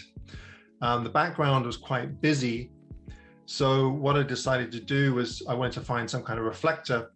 Now I don't carry a reflector around with me, but what I ended up using was just, at that time I was using Lee filters that come in a tin box. So I was just using the tin box to reflect light back into the scene. And what that does is, not only does it add dimension to your subject and you can direct the light to wherever you want it, but it also kind of eliminates some of that busyness in the background. Now it is still quite busy in the background, but not as busy because we've added contrast. So we've gone from that flat lighting to something a bit more directional, where you have, it looks a bit more three-dimensional. And that's just by, you know, reflecting a bit of light back in there. And you can use anything. You can use paper, whatever you happen to have on you, to reflect light back into your subject. Something else that I do a lot in Photoshop, and we used to do this in printing all the time, is you direct the viewer's attention by brightening and darkening certain areas. And usually the saying goes is that if there's an area that you don't want someone to look at as much, you darken that area. And if there's an area that you want the viewer's attention to go to, then you would brighten that area. So this image is an example. I quite like the composition. The light wasn't terribly exciting. So what I ended up doing is I wanted to bring the viewer's attention more to the central island there. So I just brightened up the clouds around that and then darkened some of the areas around it. Came up with this. And you'll notice that all of a sudden your eye goes directly to the brightest area in the photograph. And I do this with a lot of my photographs. Especially forest scenes. If you want your viewer to go kind of stepping stones through the scene, you can brighten certain areas like logs and such, and then you'll kind of walk your way through the scene. And the idea is to try and keep your viewer engaged within the scene and not have them fall out of it. So if the bright areas are on the edge of the frame, then they tend to lead viewers out. So those are the things that I try to avoid if I can.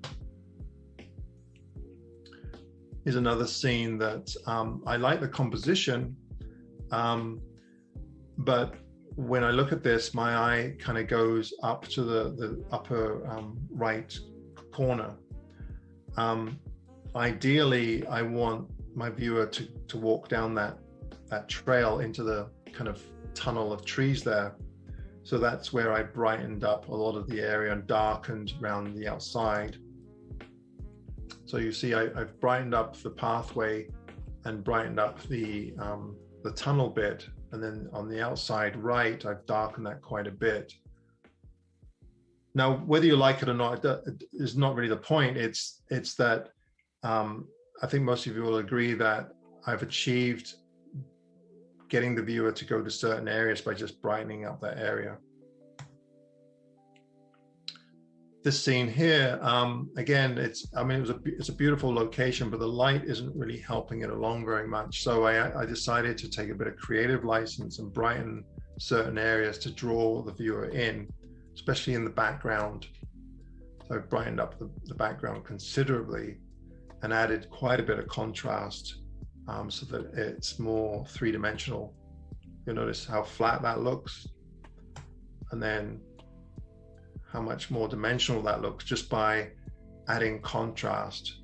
So you'll notice that the moss on the sides, if you look at the original, the moss is the same tones as, say, the rock behind it, especially the moss on the left side there. Now, if you look at the final image, I've brightened up that considerably and darkened the rock behind it, so that it just adds contrast and makes it look more three-dimensional. This scene here, I mean, it's extremely busy, but I quite like the composition. I love that big old western red cedar in the background with the light hitting it, but the light is not in my favor. This is on a bright blue sunny day, but I'm in the shade, so that's where that has that cyan look to it. Now this one, again, this is a slightly older image, and I took a bit more creative license than I probably would now. So what I did is I actually brightened up the top middle section to the point where it actually looks like the sun's trying to come through the trees. If I was going to do it now, I'd probably ease off on that. But my point is that you'll notice that that bright area really draws you into the frame. So I think the color palette is fine. I've warmed it up enough, but I would probably ease off on that bright section in the top there. And then of course there's artistic license. As I said, I don't do, I mean, you've pretty much seen the extreme end of where I go with Photoshop and Lightroom. And I certainly don't have a problem with, I mean, if people want to add skies or do whatever, then that's their prerogative. I don't have a problem with that. I think what we do, we have to kind of figure out what our own boundaries are and then just go with those. It really helps if you have the ingredients for a decent image before you go into Photoshop, and also if you have a rough idea of what you want to do before you go into a program. And even more ideal is if you have an idea of what you want to do when you actually take the photograph. So this scene here, I love the scene. I love the contrast between the glacier in the background, but again, the light is a little bit flat. You'll notice though that the trees do have a bit of side lighting. So I just enhanced that. Again, I think if I was going to do this now, I would probably ease off on it a little bit, because this almost looks like the sun's come out where it hadn't at all. But I think you'll all agree that it definitely gives it dimension. This scene here, pretty dull, boring. I took this actually with a point and shoot camera when I was on the ferry coming across to Vancouver Island, and I kind of like the clouds. And then I thought, I wonder what I could do with this. So I really decided to really darken the clouds and make this look extremely moody. and I came up with this. All I need now is a killer whale to breach right in the middle of the frame there, and that would have finished it off. But actually, I quite like the image. Actually, I actually made a print of this, and it turned out not bad. I was quite surprised. It was just a handheld shot with a point and shoot.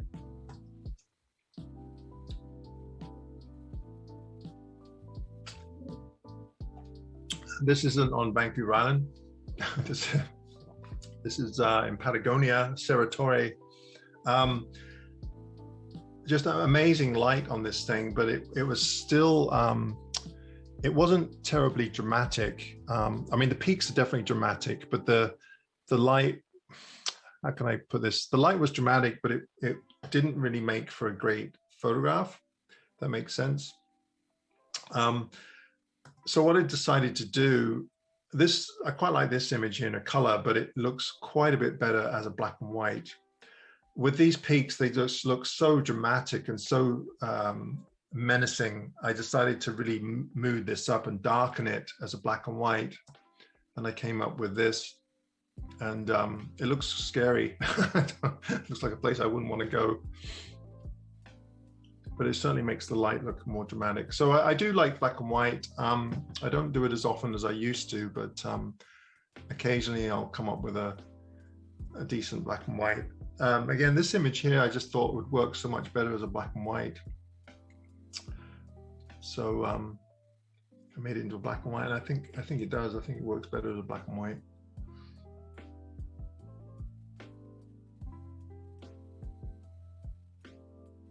So this is the most creative license I've ever used on any photograph. And I know a lot of people do this type of stuff, but it just doesn't feel right to me. So this image here, we have beautiful light, but I couldn't find a foreground. I just could not find a decent foreground. So after I'd taken this photograph, I found a decent foreground, but the light had pretty much finished. So what I decided to do was combine the two shots together, and I came up with this. And it's okay, but it just doesn't feel right to me. It's kind of like taking a sky from another country and putting it into an image that you took down the road. It just doesn't, I don't know, I don't feel right about it, so I don't do it. But everybody has to try it, right? Filters, I don't use grad filters or anything. I just do all of that stuff in Photoshop. But the filters that I use most often, definitely a polarizer. Now and then I'll use a 10-stop ND filter. And I also have filters from a company called Breakthrough Photography. They're ND filters with a built-in polarizer, and I quite like those because there'll be times when I might be photographing a waterfall and I want a certain shutter speed, but I can't get that shutter speed. It's just too bright out. So you put one of these filters on it, and it'll cut down on the light, but you can still polarize it as well. So you don't have to stack filters. It's all in one filter, and I quite like those. This particular filter for this image, this was a Lee Big Stopper, it was a 10-stop ND filter. And the reason why I put this in is the 10-stopper used to have this green cast to it. So you have to be careful with some of these ND filters. They have, some of them have horrible casts in them. Now the Lee one wasn't too bad because the cast went right across the whole image. So it was very easy to correct. But some of the cheaper filters, you might get a color cast in one part of the image and not another. So then it's really difficult to get it out. So ideally you don't want any cast whatsoever. But this particular image, I left the cast in because I liked the green effect on it. I'll often use ND filters when the light is not that great, just to smooth the water out, or sometimes by smoothing out that water, it really reduces the confusion. Sometimes it's just too much details going on, especially with crashing waves and such. So I'll smooth the water out to simplify a photograph. And then with waterfalls, waterfalls are so subjective because I know some people really hate this kind of milky look. But what I'll do is I'll often take multiple exposures. So this image here, I really liked the flat water on top. So I did a really long exposure for the top, and then the actual waterfall looked like it didn't look good at all. So I took another exposure at a faster shutter speed and then kind of painted that in. So with waterfalls, I'll do this often. I'll just paint in the details that I like from a different exposure.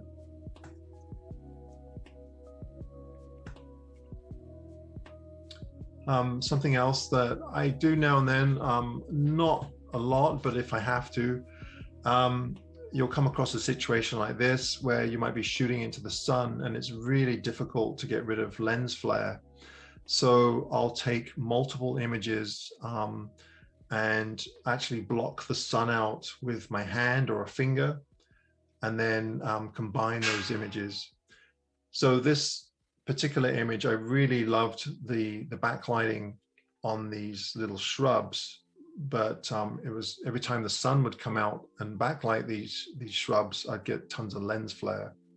So I took this image, and then when the sun came out, I took this photograph, and then I combined them together to come up with this. Does that make sense? So you're actually getting rid of lens flare. So this image here I took for the sun, and then this image here I took for the foreground, and then I combined the two or three images, I can't remember.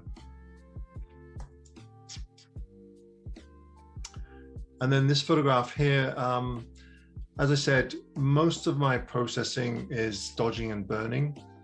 And you'll come across situations like this. The subject matter was absolutely fantastic, but as you can see, the light is not great. I'm actually inside of a cave. This is the natural bridge in Yoho National Park. In the summer, you can't walk in here, but in the winter, it'll often freeze up, and you can walk on the river inside these rocks here and look up.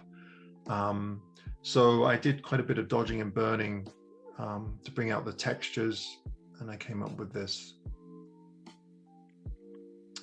And I think that is it. That is. Well, let me be the first to say thank you. I hope that was okay. Yeah. We did have a couple of questions. Yeah, go ahead. One was, do you use any Photoshop plugins to do luminosity masking? Yes. Hello? Yeah, we can hear you. Oh, I can't. Sorry, I gotta stop sharing my screen again. I can't see anything. Hang on a minute. Oh, there we go. Yes, TK Luminosity Mask panel, and what's the other one? Lumenzia. So they're plugins. If you use any kind of luminosity masks, I don't know if you guys know what those are. Some of us do and some don't. No, I use, they are plugins, but I use them the very basics. I know how to use Photoshop and Lightroom, but I'm not so much into it that I know everything about it. And the more and more, as time goes on, I do less and less. I want to do less and less in Lightroom and Photoshop. Now, if you're shooting RAW files, then you more or less have to, because the files are just so flat and don't look great. So you have to at least add contrast. But with the plugins, you can actually pinpoint certain tones, and you can brighten and elevate certain tones. So if you want to elevate just the brightest highlights and not affect the rest of the photograph, then you can do that with luminosity masks. They're not that hard to use. They sound complicated, but they're not that hard to use. Basically, it's just a panel where you push each button and you can pick and choose your luminosity mask quickly. And you can add a curve layer to it or levels or whatever you want to do to it. You bring up an interesting point, Adam. Do you usually shoot in JPEG rather than RAW? No, I shoot RAW. But lately, I've noticed what I tell people is if you don't like doing a lot of stuff in Photoshop or Lightroom, then I recommend people actually shoot JPEG and do as much as you can in camera, like use filters and all that stuff. Because if you're shooting RAW, then and you work on RAW files, then you're definitely going to have to do something with them. They just look too flat and they need elevating a little bit. Sure. I'm finding that the JPEGs with some of the new cameras, I mean, they have all the different color profiles, and some of the JPEGs look just absolutely stunning. And if you're just posting online or making a quick print, I mean, JPEGs are fine, I think. The problem with JPEGs is that they don't have as much information in them as a RAW file. So what I recommend to people is shoot JPEG and RAW, and you can store the RAW, and then eventually, if you decide that you want to work on it or anything like that, then at least you have it, right? Right. Yeah. Okay. Thank you. I had one more question. Who made the ND with built-in, whoops, this bounced around. Who made the ND with built-in polarizer filter? Breakthrough Photography. Okay. And then I had comments, wonderful presentation. Thank you for sharing with us. Thank you for the wonderful presentation. Oh, you're welcome. I really enjoyed your presentation. Thanks so much. And then one more question, unrelated to your photography, how much video footage do you not typically not use, like goof ups or stuff you can't remember at the time or are just stumbling over? Well, actually, truth be told, I'm a pretty lazy videographer as well. So I actually lately I've been trying to up my video production. My last few videos have been a bit lackluster. It's very easy just to plonk a camera down and just start talking, but it doesn't make it very interesting to watch. So it's nice if you have, if you're talking about something that's in front of you, to actually have footage of that thing that you're talking about, rather than just me trying to explain it, because it gets pretty boring pretty quickly. And then of course B-roll. Everybody likes a bit of B-roll, but it's getting hard to come up with new ideas for B-roll, because how many times have you seen someone walking down the trail past their camera, right? And full well that I got to walk back and go and pick up my camera and then walk back. So you're doing the trip 2 or 3 times. But the problem that I find with video is that it takes away from my photography. It's a lot of work, because you not only you're trying to think of the photographs, but now you're thinking about videotaping you taking photographs. And one of the problems I had at the very beginning was I would do all this video stuff, and then I'd come to take the photograph, and the photograph wasn't that great. And I thought, well, I just spent all that time videotaping that, and now I've just come up with this lousy photograph. So what I do now is I actually take the photograph first, and if I think it's going to be half decent, then I'll take video of, I mean, it's just easier that way. I don't know. I hope that answers your question. It's a lot of fun, but it is a lot of work, and it does take away from the photography. And at the end of the day, that's why I'm out there. It's for the photography, not for the videography, Well, the question it raised for me is, do you have a blooper reel? No. But if I go out with my friend Gavin, I don't know if you've ever watched Gavin Hardcastle's videos. Him and I will go out. He has lots of bloopers. Because we're joking around, we do silly things. So those are the most fun things for me. They are, and it's funny. That's what people like watching. They want to watch when you screw up. Yeah, well, we all screw up, so we like to see that other people do it too. That's true. That's true. Yeah, dropping cameras and breaking down, and But it's funny when those things happen. Those are the times that I should be videotaping, but you tend to not want to do it because you think, because you're all upset because you just dropped a camera or broken something, and you don't really feel like getting your video camera out and talking about it. Exactly. I dropped an ND filter in the middle of a fast-moving river that I just watched wash away. Yeah, there goes $150. Yep. See ya. Better a filter than a lens, though. Always better a filter than a lens. Yes, definitely.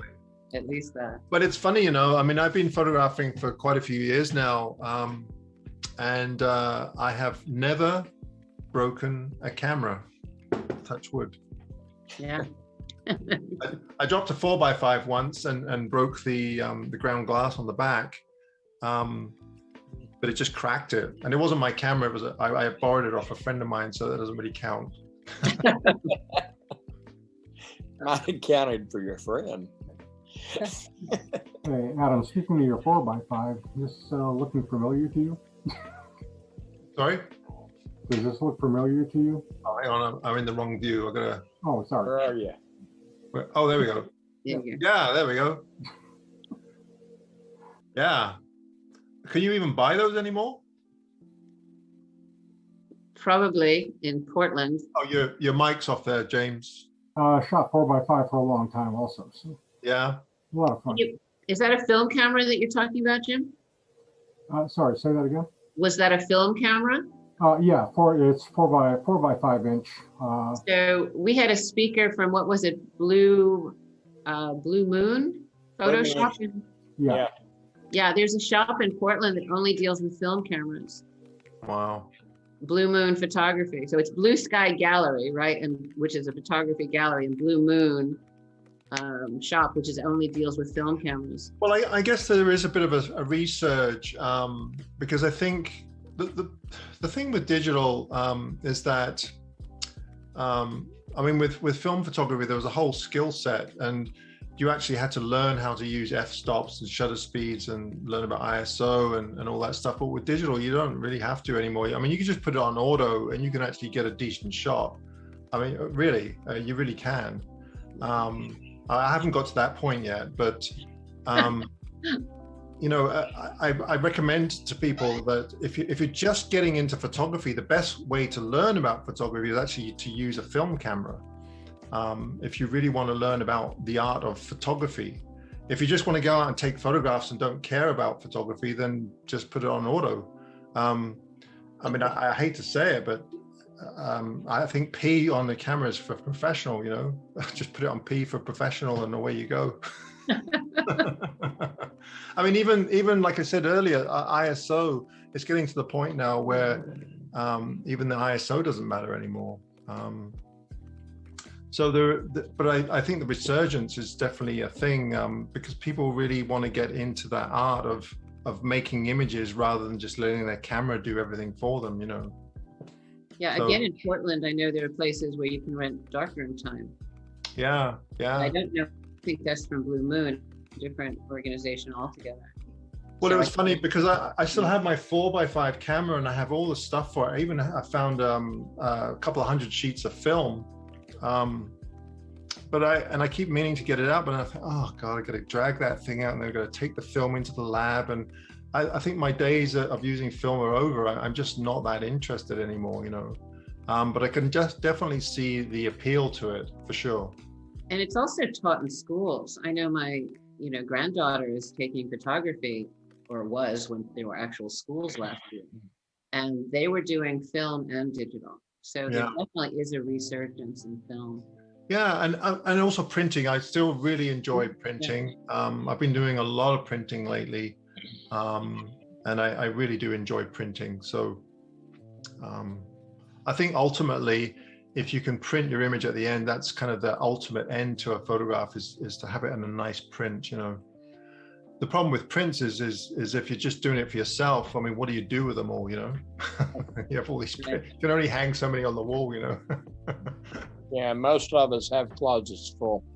Yeah, precisely. I mean, well, you know, I mean, this is a filing cabinet for prints. You know, I mean, it's massive.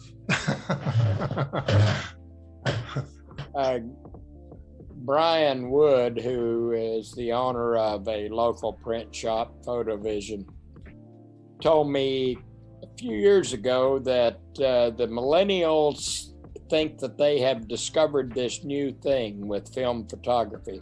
So it's making a comeback. Yeah. Because they think it's something new and it's something they can experiment with. And that's wonderful. Yeah. Bring it back. Well, there's a friend of mine on YouTube, Ben Horn. I mean, he's still using an 8x10, you know. I mean, good for him. I just couldn't be bothered. I mean, even carrying the thing, you know, it's just changing film. Yeah. That's another mule and another Sherpa, right? Exactly. And then there's the expense, you know. I mean, film is really gone up in price. I remember when I was shooting it, each 4x5, I think it ended up being about $5 per image. But I think now it's probably at least double that, you know, $10, $15 per image. So, and then you got to scan it. So, you know, it just keeps going on and on, you know. Yeah. We met a guy named Matthew DeFeo, I think it was, in Yosemite. He was shooting tintypes. That was beautiful. He was taking care of them in the back of his Jeep. And he's still shooting. He shoots portraits of them. It's just, his work is absolutely beautiful. Yeah, I bet. Yeah. Okay, well, it's 9:00, folks, so I think it's time to call it a night. Thank you, Adam, very much. It's been really a pleasure. Please remember to send me an invoice for this so we can get you paid. Oh, don't worry, I will. Okay. And I'll forward it on to you, Sean. All right, anybody else other than just a great big thank you? And Mike Burns has joined us. Mike is our next month's speaker. So thank you for joining us tonight, Mike. And as I said, Adam, you're welcome to come now and listen to whomever is speaking here. Hopefully we'll keep you interested as well if your nights are still free on Wednesday nights and second Wednesday of the month.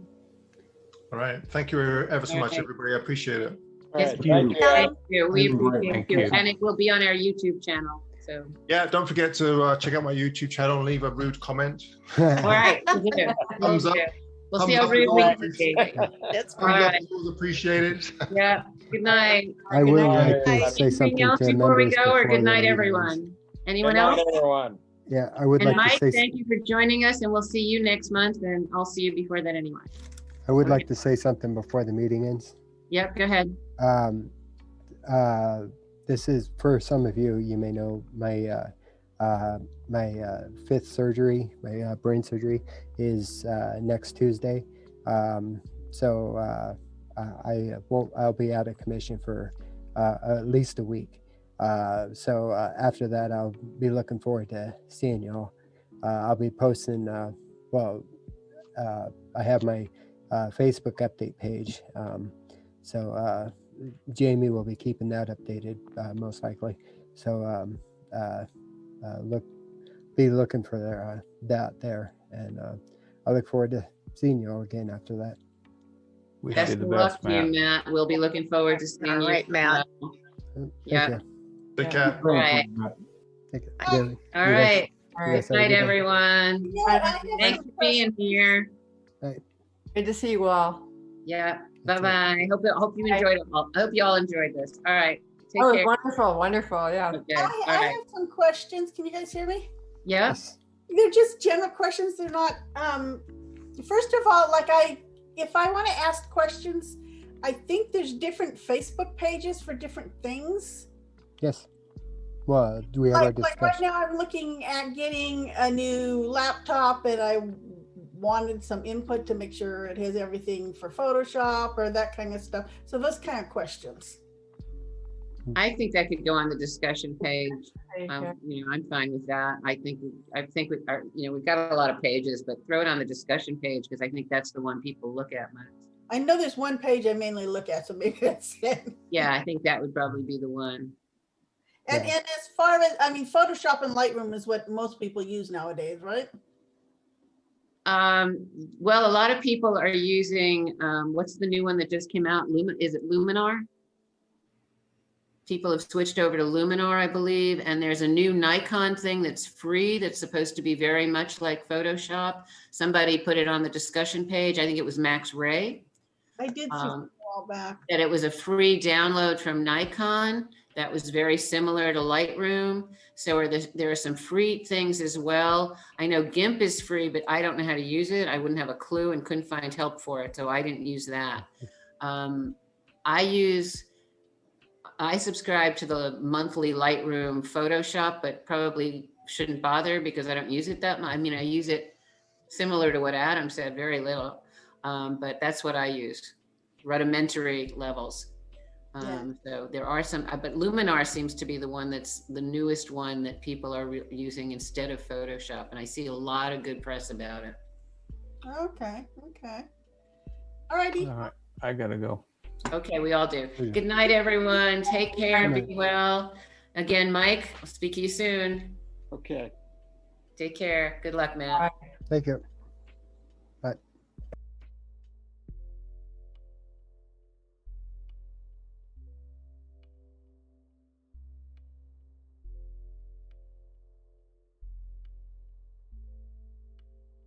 Here. Yeah, you are a co-host, Rick, because there are 2 Salem photo group sign-in, so you must be here as a host. Well, I didn't have the ability to make Matt a co-host, so. Probably. But you signed in on the digital photography. You didn't sign in on your personal as a personal Zoom, in your own way, because you're here. And when I'm talking, I see my mic moving. Talk, Rick. Hello. Mark. Yeah, that's the other mic. I can see the other microphone moving. Hi, Carol.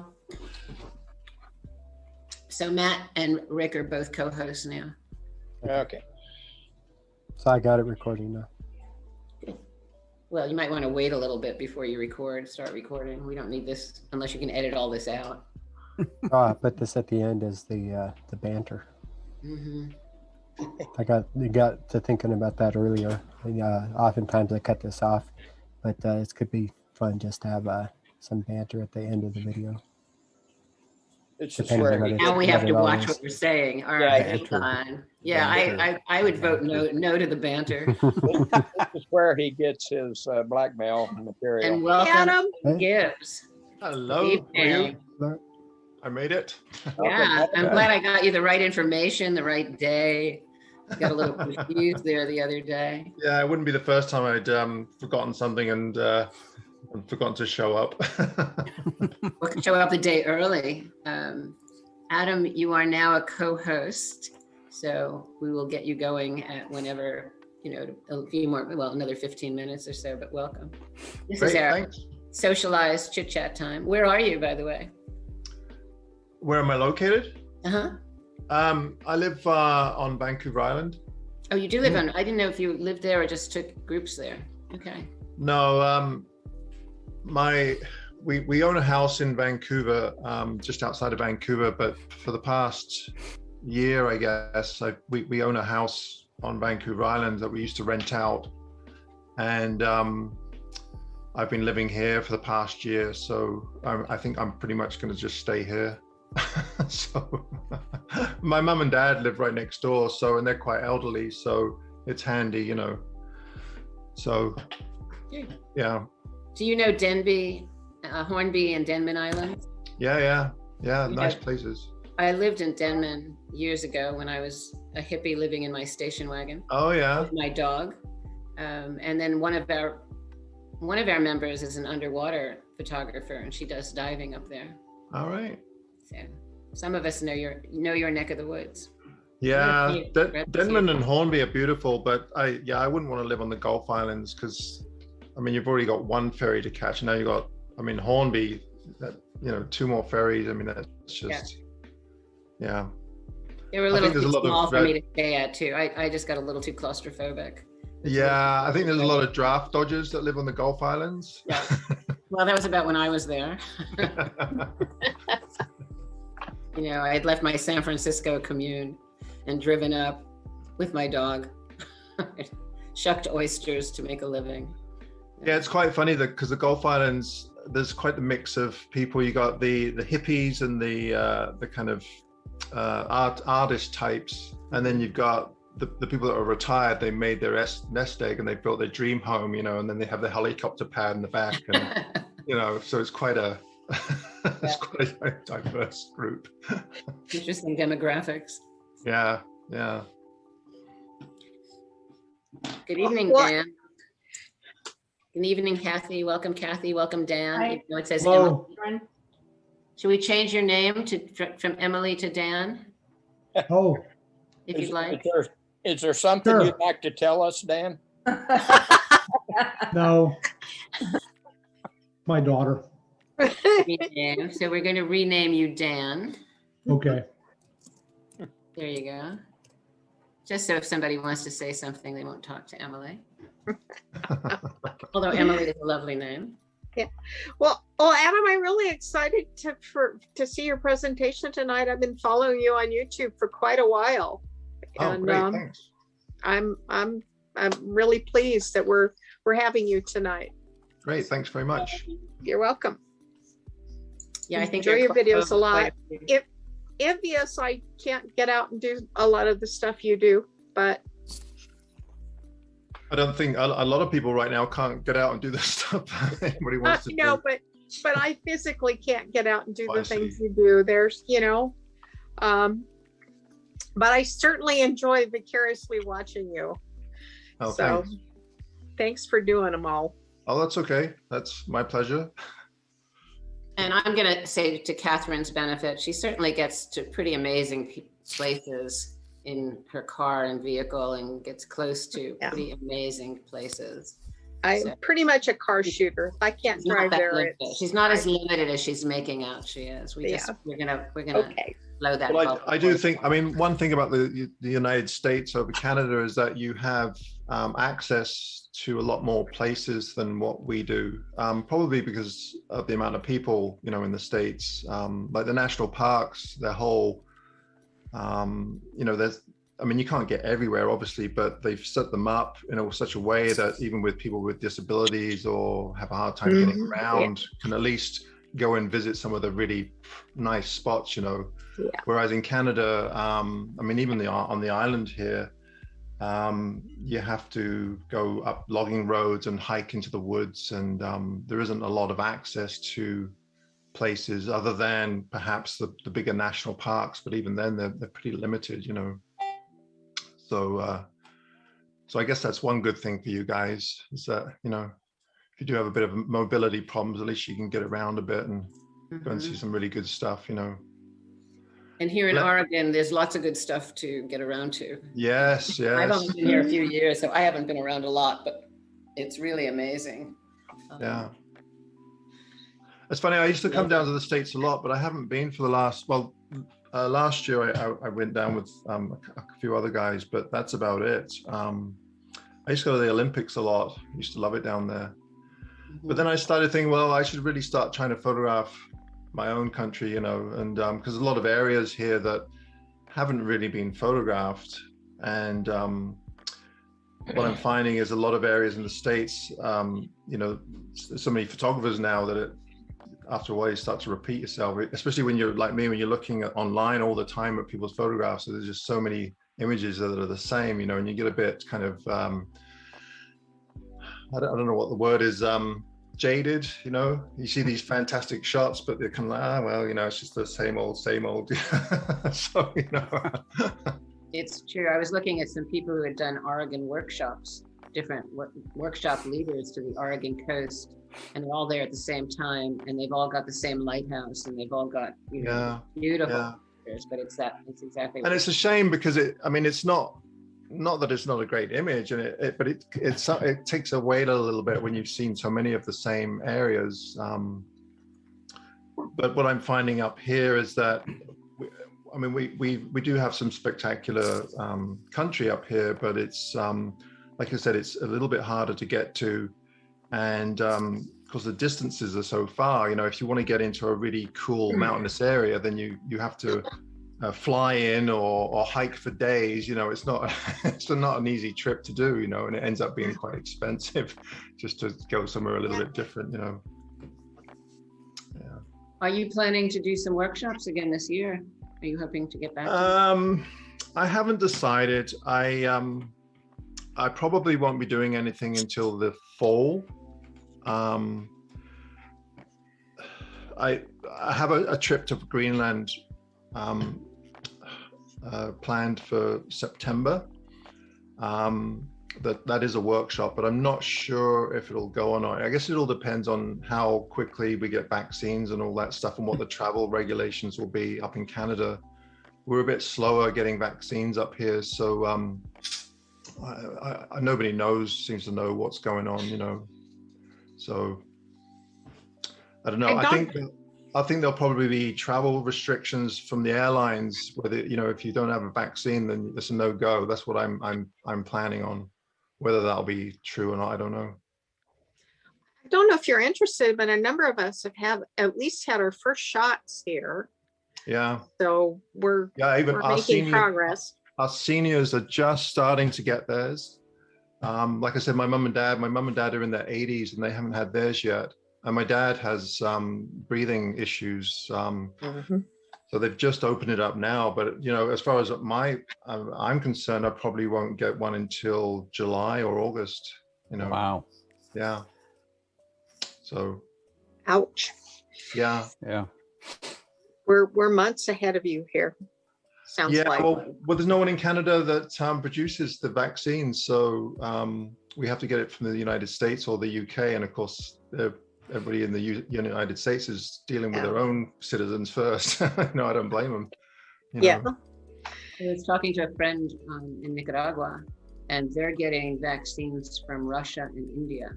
Wow. That's where their vaccines are coming from. They're not getting any of the US. I'm surprised that Cuba isn't producing any, but that's a whole other story. But theirs are coming from there's so many different resources, and there are numerous countries that haven't had any yet. I forget how many, but yeah, Latin America is not getting any of ours either, from what I see. Yeah. And of course, there's the seniors that are most vulnerable, especially the ones in the long-term care homes and such. They're the one, mostly that's where all the deaths have been. And I think they're the first on the list, and then the First Nations folk, they're getting theirs first as well, because a lot of them live in really small communities, and they don't have any health services up there. So, Yeah, it's been an issue here with our First Nations too, that they have really been hit hard by COVID. Yeah. And lack of vaccines, and it's been a scramble here. It's really shown some, just making appointments has been, unless you're internet savvy and online all the time, just even getting an appointment for an injection has been a real challenge here. It hasn't been real. Or very lucky. Yeah, in this state also, and I think it was a good move. They started doing seniors and then took a break from that and did school personnel to get the schools back open. So our local schools are opening, I think, at least this area for early grades, kindergarten through second grade, to get back in school, to get teachers and personnel, school personnel safe. So I think that's a good thing. That's a whole other issue that'll show up years from now, is the post-trauma that these kids are going through. Yeah, and folk that have lost their businesses, and there's going to be a whole slew of problems, I think. I've been relatively lucky, and it's funny because I had to cancel all of my workshops, but I was scrambling around doing other stuff, and last year was my best year ever. Go figure. That's interesting, isn't it? Yeah. So now I'm starting to rethink. I mean, I quite enjoy doing workshops, but I don't like doing a lot of them. So I'm thinking that maybe I might just do 2 or 3 if I can a year, and then the rest of the time do other stuff if I can, you know. The international ones are a bit of a pain because of course you've got people canceling and all the time, and I'm not really that savvy when it comes to booking all kinds of stuff and organizing trips. I mean, I'm a photographer, I'm not a travel agent, you know. So I'm not sure if I'm going to do international ones unless someone else organizes them and they just want me to come along, then I'm good for that. But yeah, it's just. Any of you guys want to start organize an international workshop, and we'll just get Adam to do it. Yeah.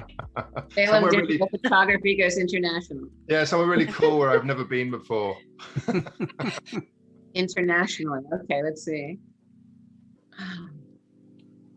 I can't think. Well, it was funny because in January, I was just about to fly to China, and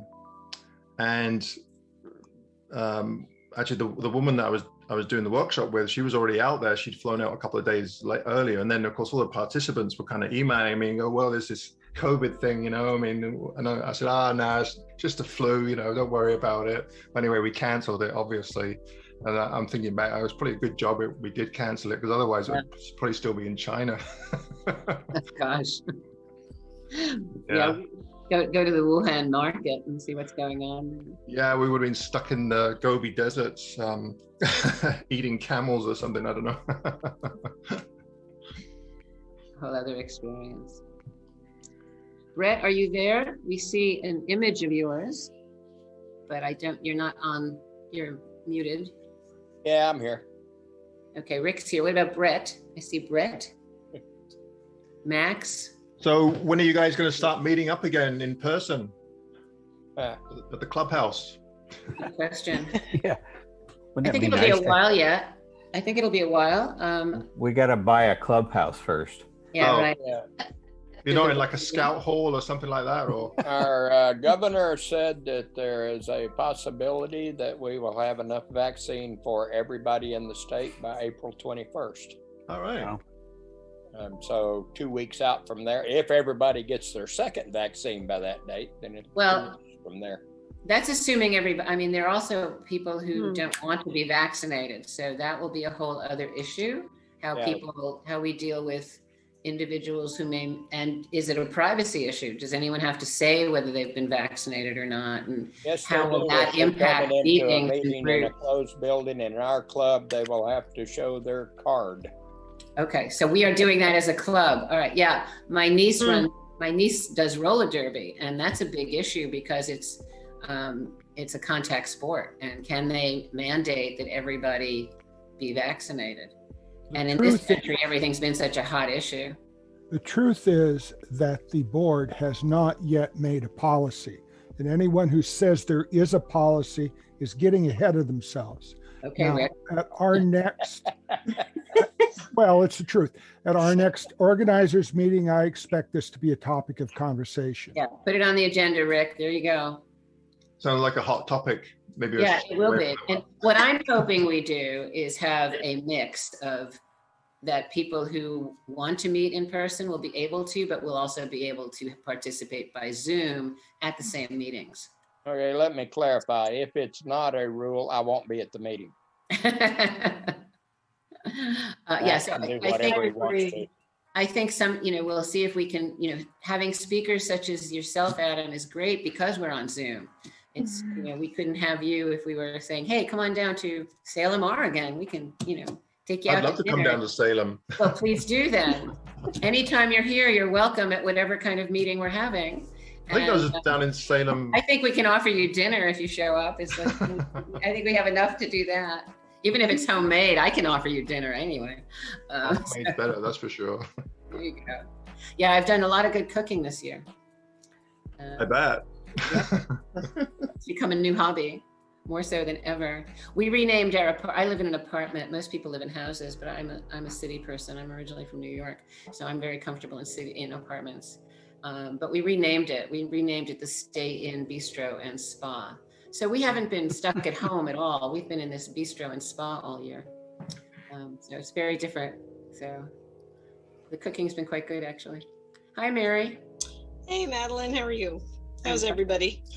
Everyone's good. We get some more people coming in. We have another minute, and then I'm going to turn it over to Rick to actually start the meeting officially, and any announcements, or I'll jump in on some announcement, and then we'll turn it over to Adam. Great. All right, one more minute. Da, da, da, da, da, da. We currently have 19 people here, by the way. Oh, if you have questions while Adam is speaking, please put them in the chat.